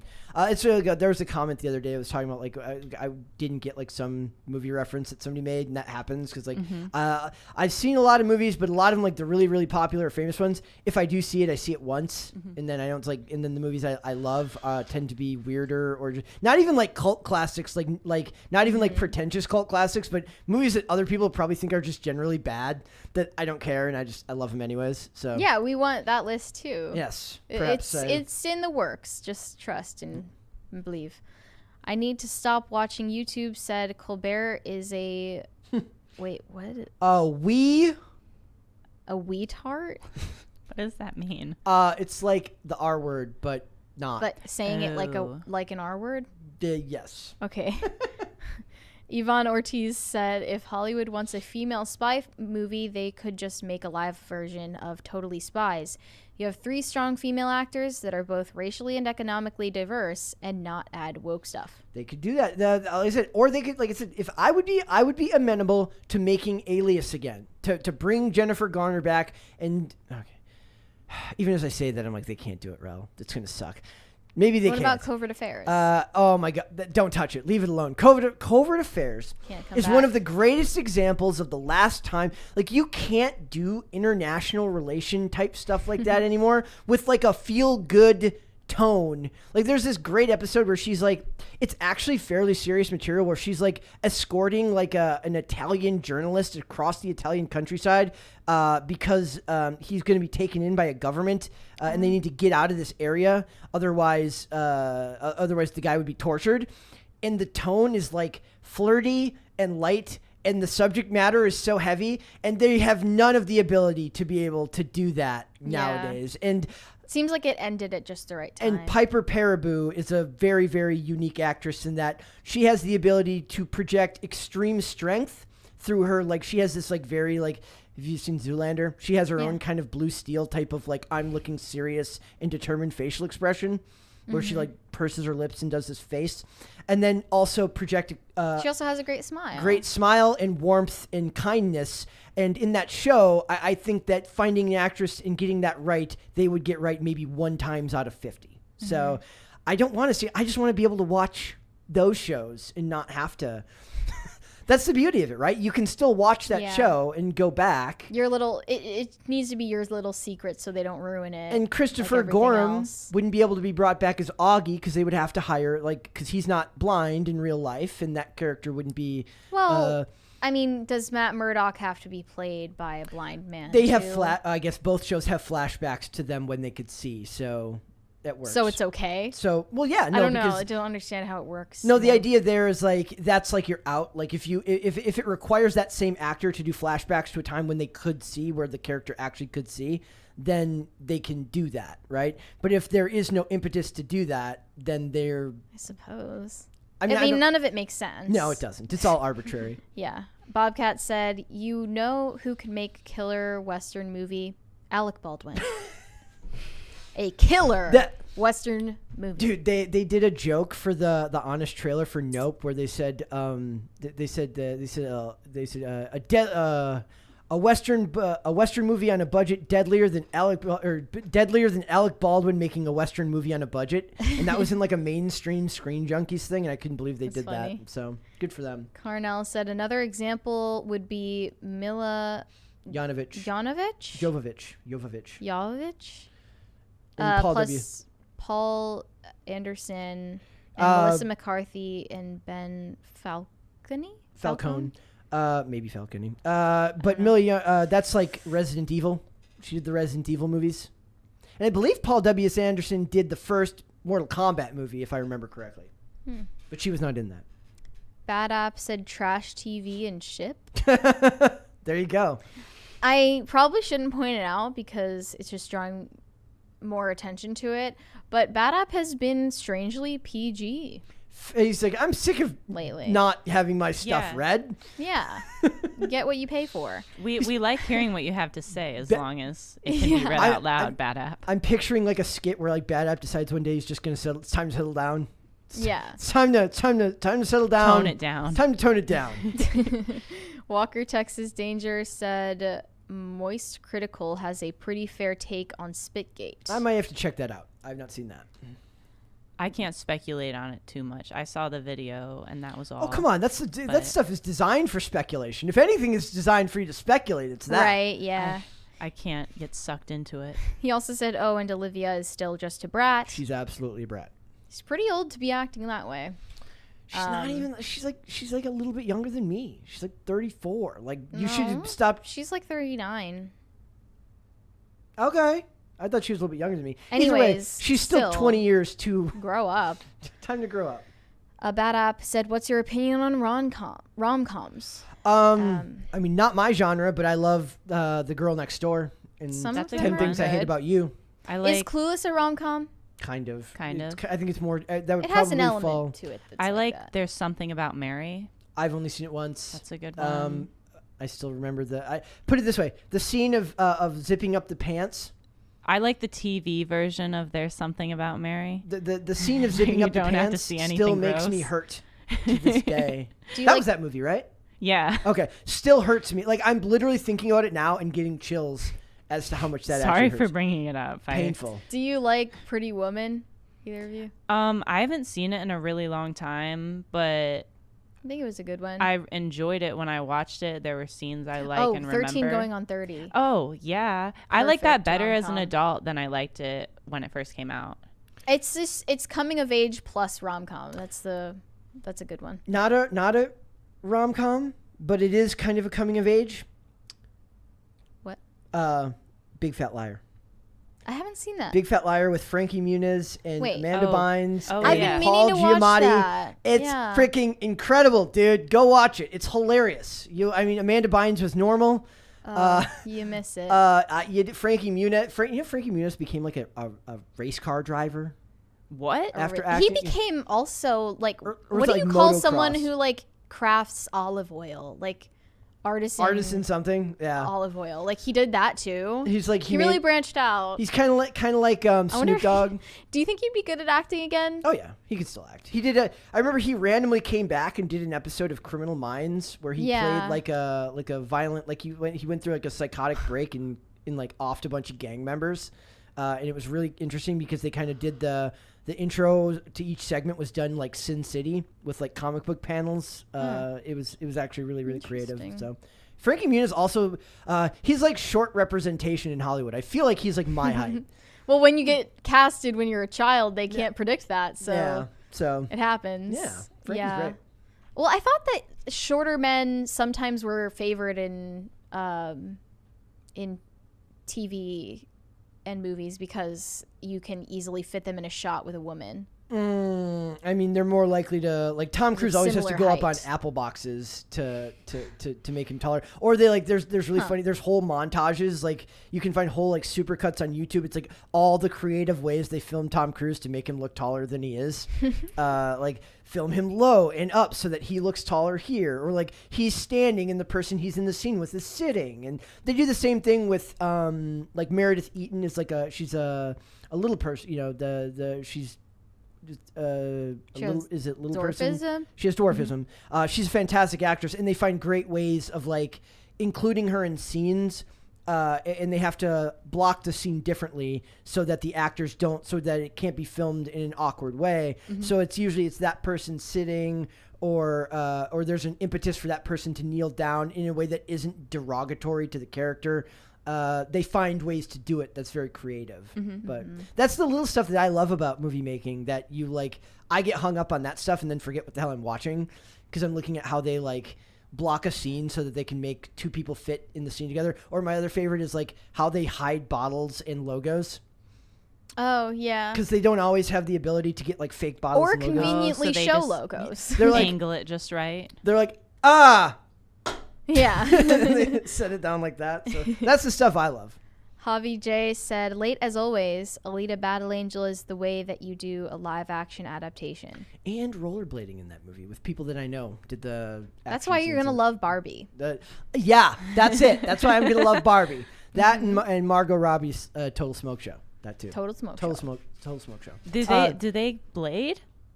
Well, we saw that in the pictures of them filming. Were they on like the quad skates? Yeah. No, they were on inline skates. They're inline skates? Yep. They were like the old, like kind of like how you see the Impalas now, like the ones that are all colored that they sell at skate shops, like with the quads. They're rec skates. They're very clearly rec skates, but yeah, that's that. So it's like a modern version of that. It's a throwback to the late 90s. Cool. All right, guys, we are going to move on. We're going to talk to Podluck, and we're going to talk Podluck, and we're going to talk Bryce Dallas Howard because, by gosh, she was asked to lose weight for a movie role. Mary, thoughts? You know, it's really not fair. I think that this is part of the ginger side. They just want him out. And particularly the ginger side on ginger women. See, I don't think there's a gendered issue here. I think it's all gingers. Well, she also somewhat famously has a huge ass. She is thick, as they say. I don't know if it's all that fair to ask her to lose weight for the role when that's what people came to see, right? But I want to point out that there was a scene there when we did the review for this. Hannah Claire said that she felt that there were scenes at the end when they were in like the hangar of the airport where they felt that she was dressed in a way like they were trying to hide a baby bump or something. Because they were filming for a long time, so maybe her body changed during the filming at the end. So it says, what being in this third film allowed, how do I say this? How do I say this? How do I say this? That's actually the quote. I'm not Yeah, I know. How do I say this? How do I say this? How do I say this? I've been asked to not use my natural body in cinema, Howard said. On the third movie, it was actually because there were so many women cast. It was something that Colin felt very strongly about in terms of protecting me because the conversation came up again. We need to ask Bryce to lose weight. You don't need to ask Bryce to lose weight. She looks great. Something that sounds low-key like a backhanded compliment he was like, there are lots of different kinds of women on this planet, and there are lots of different kinds of women in our film. Oh, by the way, she said she got to do stunts that wouldn't have been possible if she had been dieting. I mean, I don't know how I can't imagine what those would have been. It was like fitting through like a narrower escape hatch or something. I have no idea. I don't remember anything like that from the film, but... So she says that weight has often come up as a topic of discussion among studio executives, and that the conversations came up again while just shooting Dominion. I remember not that long ago we were talking about, and I'm not going to remember the actress's name, so I'm not even going to like pause to think about it, but whoever the actress was from from the movie Troy talked about how she felt objectified because she had to go in full garb and like turn around for the executives. But they kind of forget that it is a visual medium, and it is the job of the executives and the directors to make sure that you look right for the part, for the role. It is maybe twirling is going a little bit far. I don't know. I mean, no, I don't know if I necessarily because then you're ascribing that to they're looking at the way she looks. They're looking as to how this costume looks. Like you have to look at what it looks like, because that was like well, Troy. what if it were like not with the costume on? What if it were just looking at her body to see if her body looked right for the role? I don't know if I necessarily have a problem. Fine? I think that if you're choosing to be an actress, which is an inherently visual medium, you have the right to not do that. But I don't think that if they're spending hundreds of millions of dollars to make these movies, they have a right to be as protective over their investment as possible. I don't think they should be like, all right, strip, we want to check you out. But I think that in an audition, I'm sure that they're taking that kind of stuff into consideration. Is that part of an actor or actress's contract, being in a certain level of fitness? Perhaps in certain roles. For certain body measurements, you have to get very particular about it if you're going to put it in a contract. Marvel had requirements for amount of muscle mass they had to put on. For the men. I don't know. So then for the women, would it be like you have to have this range of waist and hip measurements or ratio, and if you don't have it, then you're breaching contract? I could imagine them doing that. I absolutely could. Like, I don't and know. And that sounds like something that would never be revealed to the public. No, not at all. But it seems realistic, right? But like once you are contractually obligated to the role, that is part of it. Well, you gotta fit you can't in just the do whatever you costume, want to your hair, and you gotta keep continuity. Yep, I'm assuming. No, I remember when Shalita Grant was hired to do what was it, NCIS New Orleans or something like that. A big thing for her was like they wanted her to straighten her hair. She did not want to straighten her hair, and she had to like work out negotiations with them to like, look, I don't want to do it. And like she ended up doing, like they made a compromise, and so she put it in a ponytail, and it was like one of those really tight ones that apparently like gave her headaches or whatever, or gave her migraines. And that was like, that ended up being like such a big annoyance for her. It became one of the reasons that she left the show.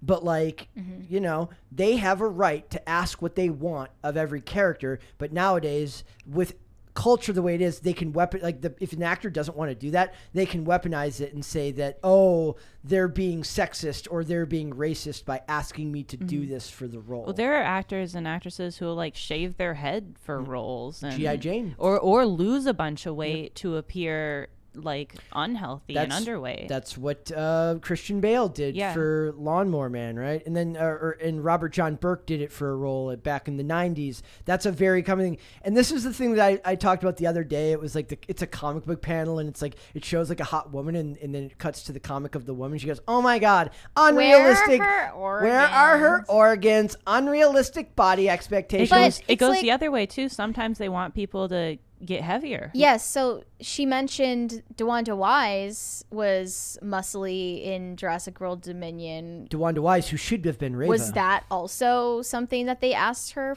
to do? I mean, I think it would be reasonable if they did. Maybe they should, and maybe just because like with these characters now, I get annoyed particularly, this isn't a superhero movie, but I get annoyed when people complain about like having to get in shape for these roles. I'm like, you're literally playing a superhero. You're the idealized version of the human form. You should not look like an everyday Joe Schmo. Yeah. But it also was annoying when they tried to make Natalie Portman into that image. Well, that's because they made it like a manly version of it. The men should look like that. The women should be feminine in their perfection. Well, but what if it makes sense for their character to be kind of jacked for a woman, right? It didn't really work for her. Like DeWanda Wise was like that. Yes. Well, I mean, I don't think it works for Natalie Portman because she's naturally. They're like Black Swan. Like yeah. You're tiny. There's the image of her lifting Thor's hammer at like Comic-Con. She looks like she can barely hold it up. It's like they chose her specifically because it makes no sense, and it's jarring. In that comic panel, then so it shows the girl, and she's like looking at the female comic, and she's like, "Oh my God, unrealistic body expectations." And then it shows a guy looking at like a Conan the Barbarian comic. He's got like a 12-pack of abs, and the guy goes, "Awesome. Need to go to the gym. Need to buy a sword." Like guys they hate how easy it is for us to be happy. Yes. Have you ever seen that meme? It's like it's a guy like in his living room with just a TV and like a lawn chair, and women are like, men think it's okay to live like this, and the guy's like, women just hate how little it takes for us to be happy, and that's what Bill Burr talks about. Something to be said for women. that. Women like women get into a relationship with a guy and they just can't stand downtime. They're like, we got to go to brunch. We're gonna go out and get coffee. And the guy's like, I just want to watch TV on my own. Downtime's the best. Exactly. So I don't know. To me, this is one of those things. I don't think there wasn't necessarily a reason to care about it here because she's gorgeous, and it's not like she needed to look like she was a superhero. She was just, if anything, they were kind of. She's a mom. She's a mom, and they were in hiding, kind of, right? Yeah. Like, or not hiding, but the daughter was in hiding. So I don't think there was a need to change it. And like you said, I think people go to see Bryce Dallas Howard look the way she looks. Am I right? Right. Exactly. I agree. But I also think that sort of thing seems to come with that industry, that you may have to adjust yourself for certain types of characters, but should it always be expected that women have to be like a particular body type to be on film, period? No. Well, then it's about the role you apply for. Yeah, if you're a superhero, you should look like superhero. Yep. Guys or girls. That's whatever probably the part of the version contract. For the men, it is. For the men, it absolutely is. I can't imagine it's not, but maybe we'll find that details exposed years later. See, if she was smart, what she would have said is, I am thick hips representation, and you need to keep me on because I am here to represent for thick women everywhere. I don't think she doesn't look that thick. She's got a curvy booty. She does. Yeah, that's what people love about Bryce Dallas Howard. I did not know that. I did not know that until you told me that. I've seen tweets like thirsting after tweets. Bryce Dallas Howard. So they said the Jurassic World franchise has been something of a constant battle for Howard. And not only was she asked to lose weight for the movies, but also had to contend with being paid less than her co-star. Do you remember this? Oh my God, the lead actor made more than me? The guy with the bigger name made more than me? Whatever will I do? And then he had to come and save her by like saying, like helping her get. Were you here for that segment, or was that when you were out of town? Basically, he made more than her, and they're like, how dare he make more than her, even though his name is at the top of the marquee, and he's the bigger star. Guardians of the Galaxy, it just came out. He's a big name. But then, like, when they went into contract negotiations for, like toys and rides, he got, like, pay equality for all of them, which he didn't have to do. I remember Jennifer Lawrence complaining about that with Leonardo DiCaprio, which is even more extreme of a difference. And then Florence Pugh and Harry Styles. So, but think about this. It says she was making $8 million to Pratt's $10 million.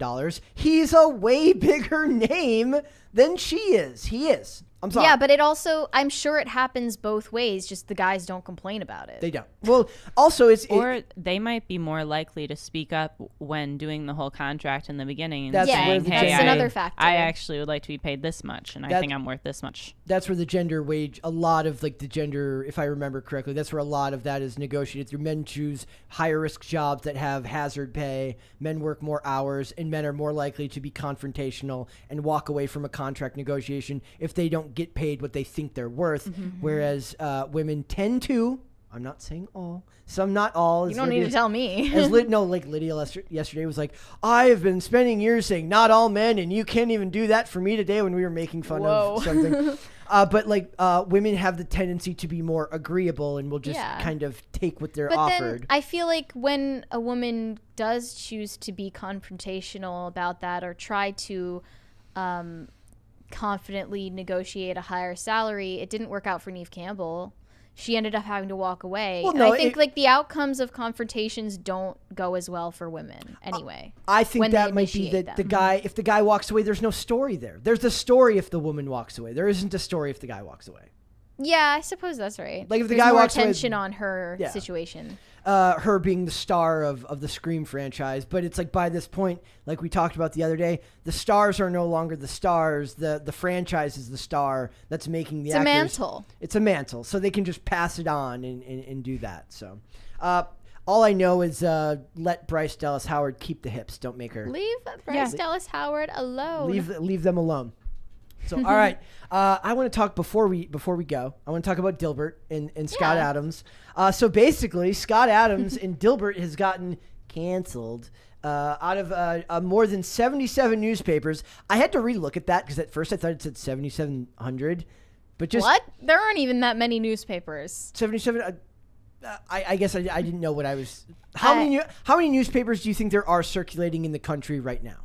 Maybe. I mean, most likely less than there used to be. Like the peak has already passed. Who in the chat knows, or if somebody wants to Google.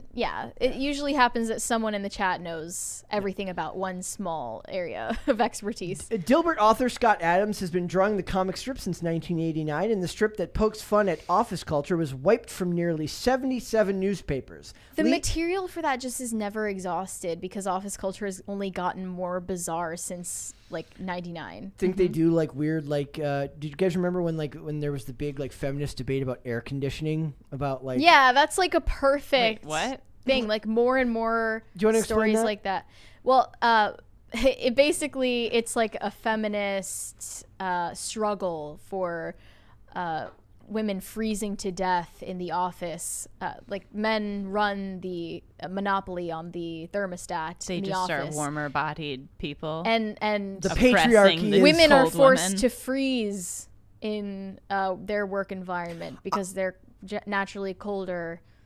And I remember there was like a comic strip attached to an article about it where it's like an office thermostat, and then there's like a lock over it, says like locked by order of the patriarchy.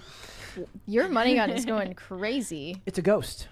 Ghost Mary. Maybe. Well, I'm definitely Paranormal always super freezing. chat. Are you always freezing? At work, it's you. This is her. She's the one who's been doing but this. I haven't complained about it. I just put on another layer usually. But also, I wasn't a big part of women being incorporated in the workforce directly connected to air conditioning becoming a thing. Yeah. You can't win. Yeah, definitely. We're wrong when we give you air conditioning. Double-edged sword air conditioning. We give you air conditioning. You're happy. We keep the air conditioning. You're mad. We can't win. We want personal assistants to just fan us with a big leaf and check on our temperature at all times. So it says it was part of a larger overhaul. They're talking about the removal of the comics. It says, I believe of comics, but why they decided what was in and what was out, that's not known to anyone except them. They're talking about Lee Enterprises. So Adam said this. He says he noted that he coincidentally happened after he incorporated wokeness into his stories. And basically what that is he's, you looked at this, right? That he incorporated a character. It's a black character that identifies as white, which is, he also goes against ESG. Which like I said, which we were recently talking about. And it's really hard to parse out what that means. If they're talking about the concept that they're going against short-term financial goals because of climate change, I know what ESG is, but I know enough to know enough that I don't know enough at all.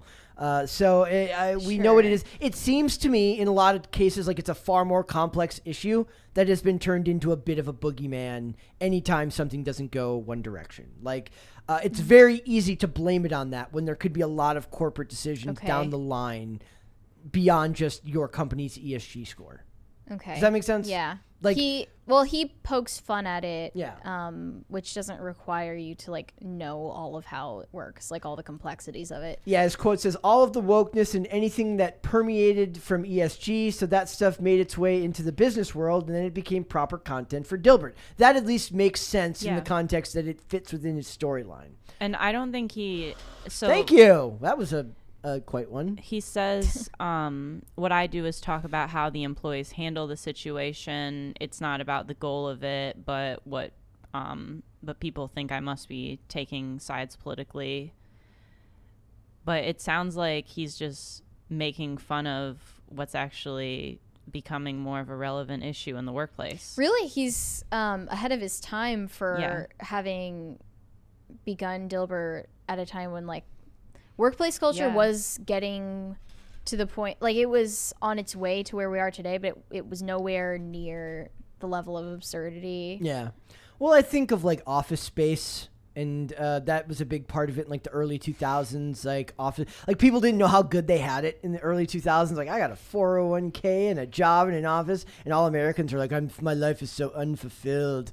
I feel so empty inside. I'm like, dude, you got like a retirement plan. You're fine. The new generation doesn't even have that to. Thanks, boomer. Like that's. Yeah, I think like maybe millennials could have appreciated Dilbert had it not been silenced. Yeah, because they were said to have been cursed with like graduating college into the worst like workplace environment ever. Yeah, and I don't think they realized how bad it would get. And I'm one of those people that tends to be very like, when people start blaming boomers for everything, I roll my eyes, even though I actually agree with them like most of the time. Like when I do that.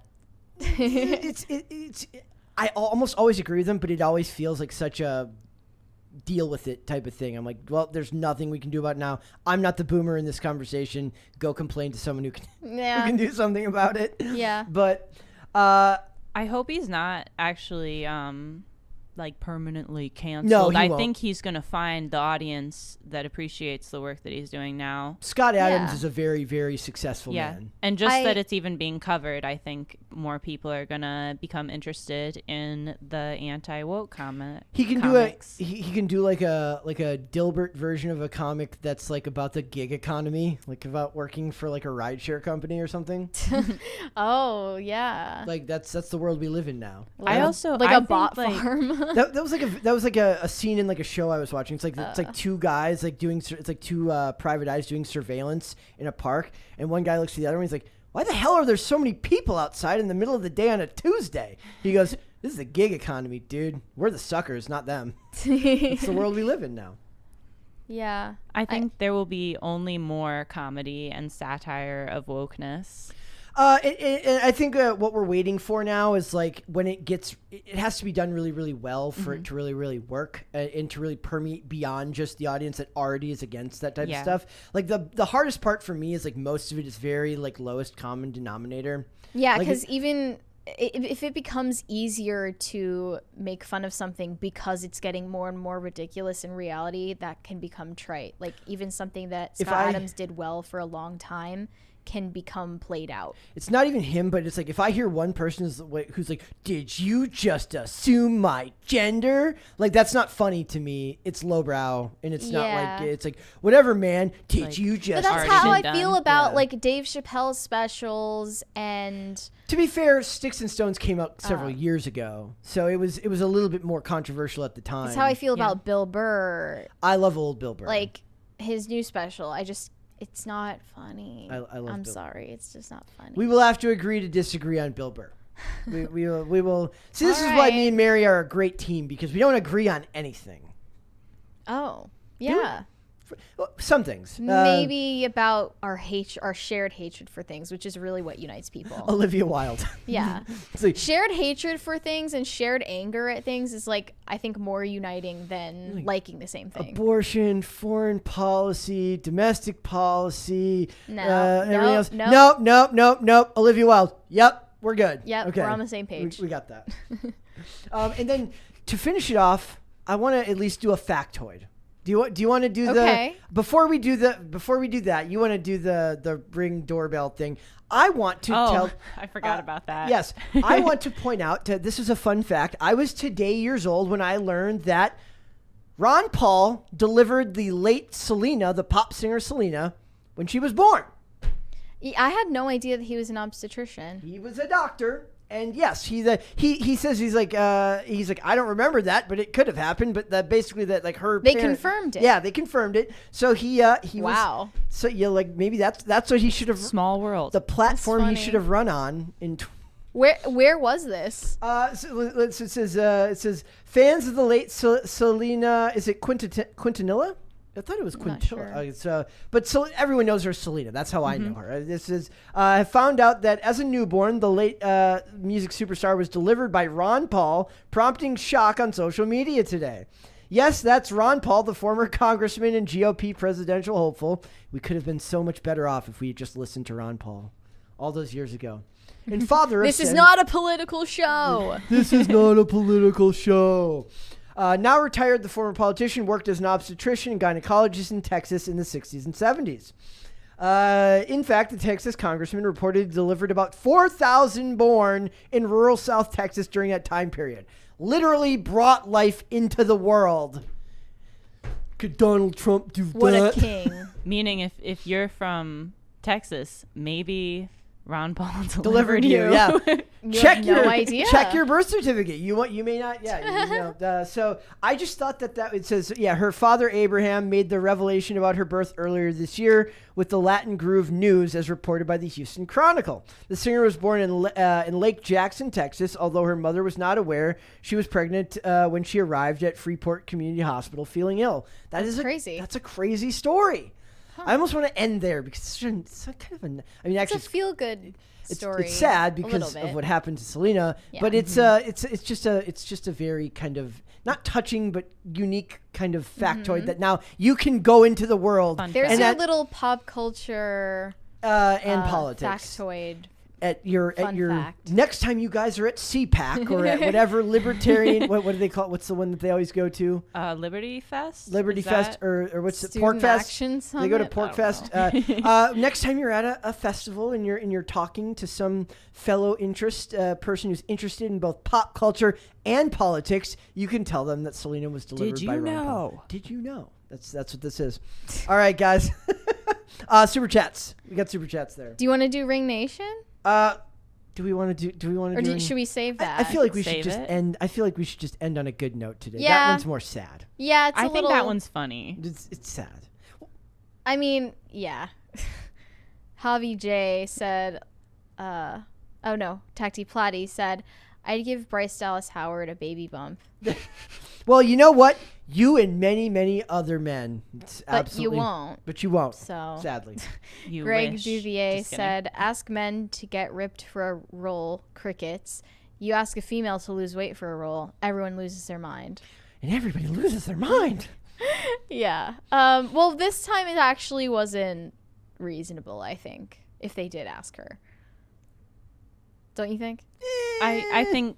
Yeah, I think like for certain types of roles where obviously the character is supposed to be in some sort of specific shape, maybe. But that should be stuff that they like discuss in the process of choosing who's going to do that role, right? Well, by then it was the third movie, should be so it upfront was about probably harder by the third movie to lose the weight. Yeah. Also, if I remember correctly, there was a lot of like backstage issues going on, like getting Dominion made. Like the whole point of the movie The Bubble was like it was a satire of like all the struggles they had getting Dominion made, trying to make a big budget movie with COVID specifically protocols. Dominion? I believe so. Was anyone on The Bubble directly involved in Dominion? I don't think, not that I saw, but I just remember that being mentioned. Okay, that was that had to do with them trying to make a big budget blockbuster during COVID protocols. Yeah, there was a lot of that. Yeah. Like, Don't Worry, Darling was one of them. Well, that's not a big budget. That's an annoying, whiny budget from Olivia Wilde. Matt said Mustache Gate. What? What is Mustache Gate? Unless we're talking about Henry Cavill and sure. and the mustache from. There's like an everything gate now. I know, it's hard to keep up. I can't keep up. Do you think everybody knows that Watergate was a hotel and it wasn't like the name of an actual thing? Like. No, they only know Adam Baldwin's Gate. Adam Baldwin Gate. Bobcat said, for Firefly, Jules State had to gain weight because the director wanted her character to look like the kind of girl that would enjoy a cheeseburger. Yes, that is absolutely. They said, like she said that she was like she couldn't put on weight if she tried, and she had to work very hard to do that. I remember that. Jules State's great too. Also, you guys, if you haven't seen Firefly, go watch Firefly. It's only like 12 episodes long, but it's great. It's one of those things where it had such a cultural impact that you'll see things in it and you'll realize that you've heard pop culture references that have something to do with it without realizing it because it had that much of an impact on popular culture. So I need to stop watching YouTube said, y'all need to do an episode about Lizzo twerking on the smoldering ruins of society. Was this, did either of you see, I didn't watch the video because I didn't want to throw up, but there was a video of two women twerking on like a police car in front of a Planned Parenthood. I've never in seen like a this, rap video. And I wish you hadn't told me. Yeah. It's a image thing. In my mind I don't know now. if that was the Lizzo one that they were talking about, but it was definitely two like female rappers. And I was just like, I saw it and I'm like, huh, the continued degradation of decency. Scroll. Past it we go.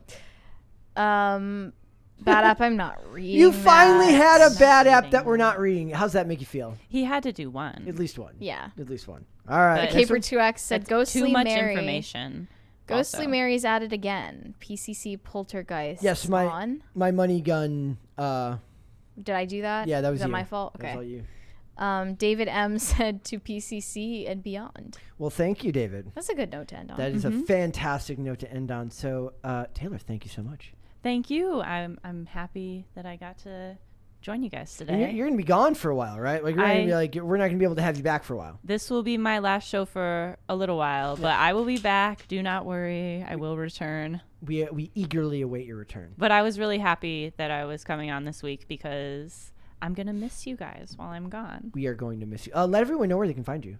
You can find me on Instagram at Taylor May Silverman, or you can find me on Twitter at TM Silverman, and you can find out there where I'm going. Follow for more details. Yeah, follow for updates. All right, Mary. Oh, there's another super we chat got there. one more. DC said shiny. I wonder who DC is. DC. Maybe it's Caper2X's sock account because he secretly loves DC. That would be fun. Yeah, he can't put Make Mine Marvel in that one. Yeah. DC MMM. You can find me on Instagram at Mary Archived, and whenever I post articles on timcast.com, I promote them there. I'm waiting for an article on Adam Levine or something. There's got to be something new coming. My brain doesn't work. I'm waiting. Tell me more. Oh, about why? No, you said my brain doesn't work, but then I expected more to come from that, but nothing more came from that. I don't know why. There's one more super chat there. No, there's two more. Oh, Caper2X said, Happy Trails, Taylor. Thanks, Caper2X. That's suspiciously close to DC. Yes. Tyler Hogue said, you guys weren't popping up on my feed. Yes. We are getting comments like that, and I do not like it one bit. One thing that I've been told you can do is you can go, if you do follow the show, if it's not showing up in your feed, you can go directly to the Pop Culture Crisis YouTube page. And I think if you go to the actual playlist there, like the Pop Culture Crisis live playlist, it should show up there. But right now, we're definitely like, it feels People like... aren't getting notifications, and they're not seeing our episodes in their feed. I'm not the person who wants to be like, it's a conspiracy. It could just be algorithmic. I don't know what it is. I don't think that there's a big conspiracy out to kill Pop Culture Crisis. Maybe. Are we You never really that know. dangerous? Thank you for putting in the little bit of extra effort to still join us. It means the world to me that people actually like seek it out and that they want to that they want to see it. So there's one more from Caper2X. It didn't show for me. It says, make mine Marvel, DC heathens. He just had to add that one. Just had to add that one.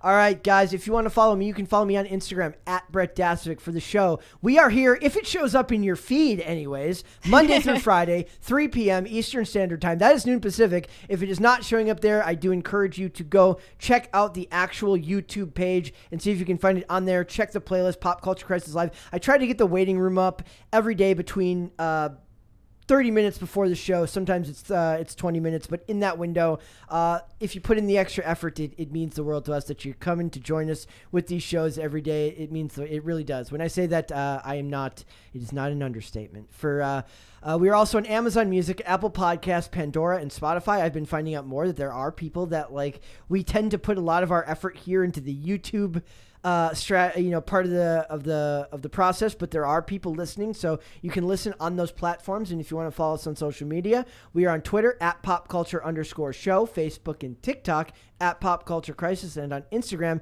at Pop Culture Crisis Pod. We will be back with another episode tomorrow. We'll see you then, guys. Bye. Later, guys.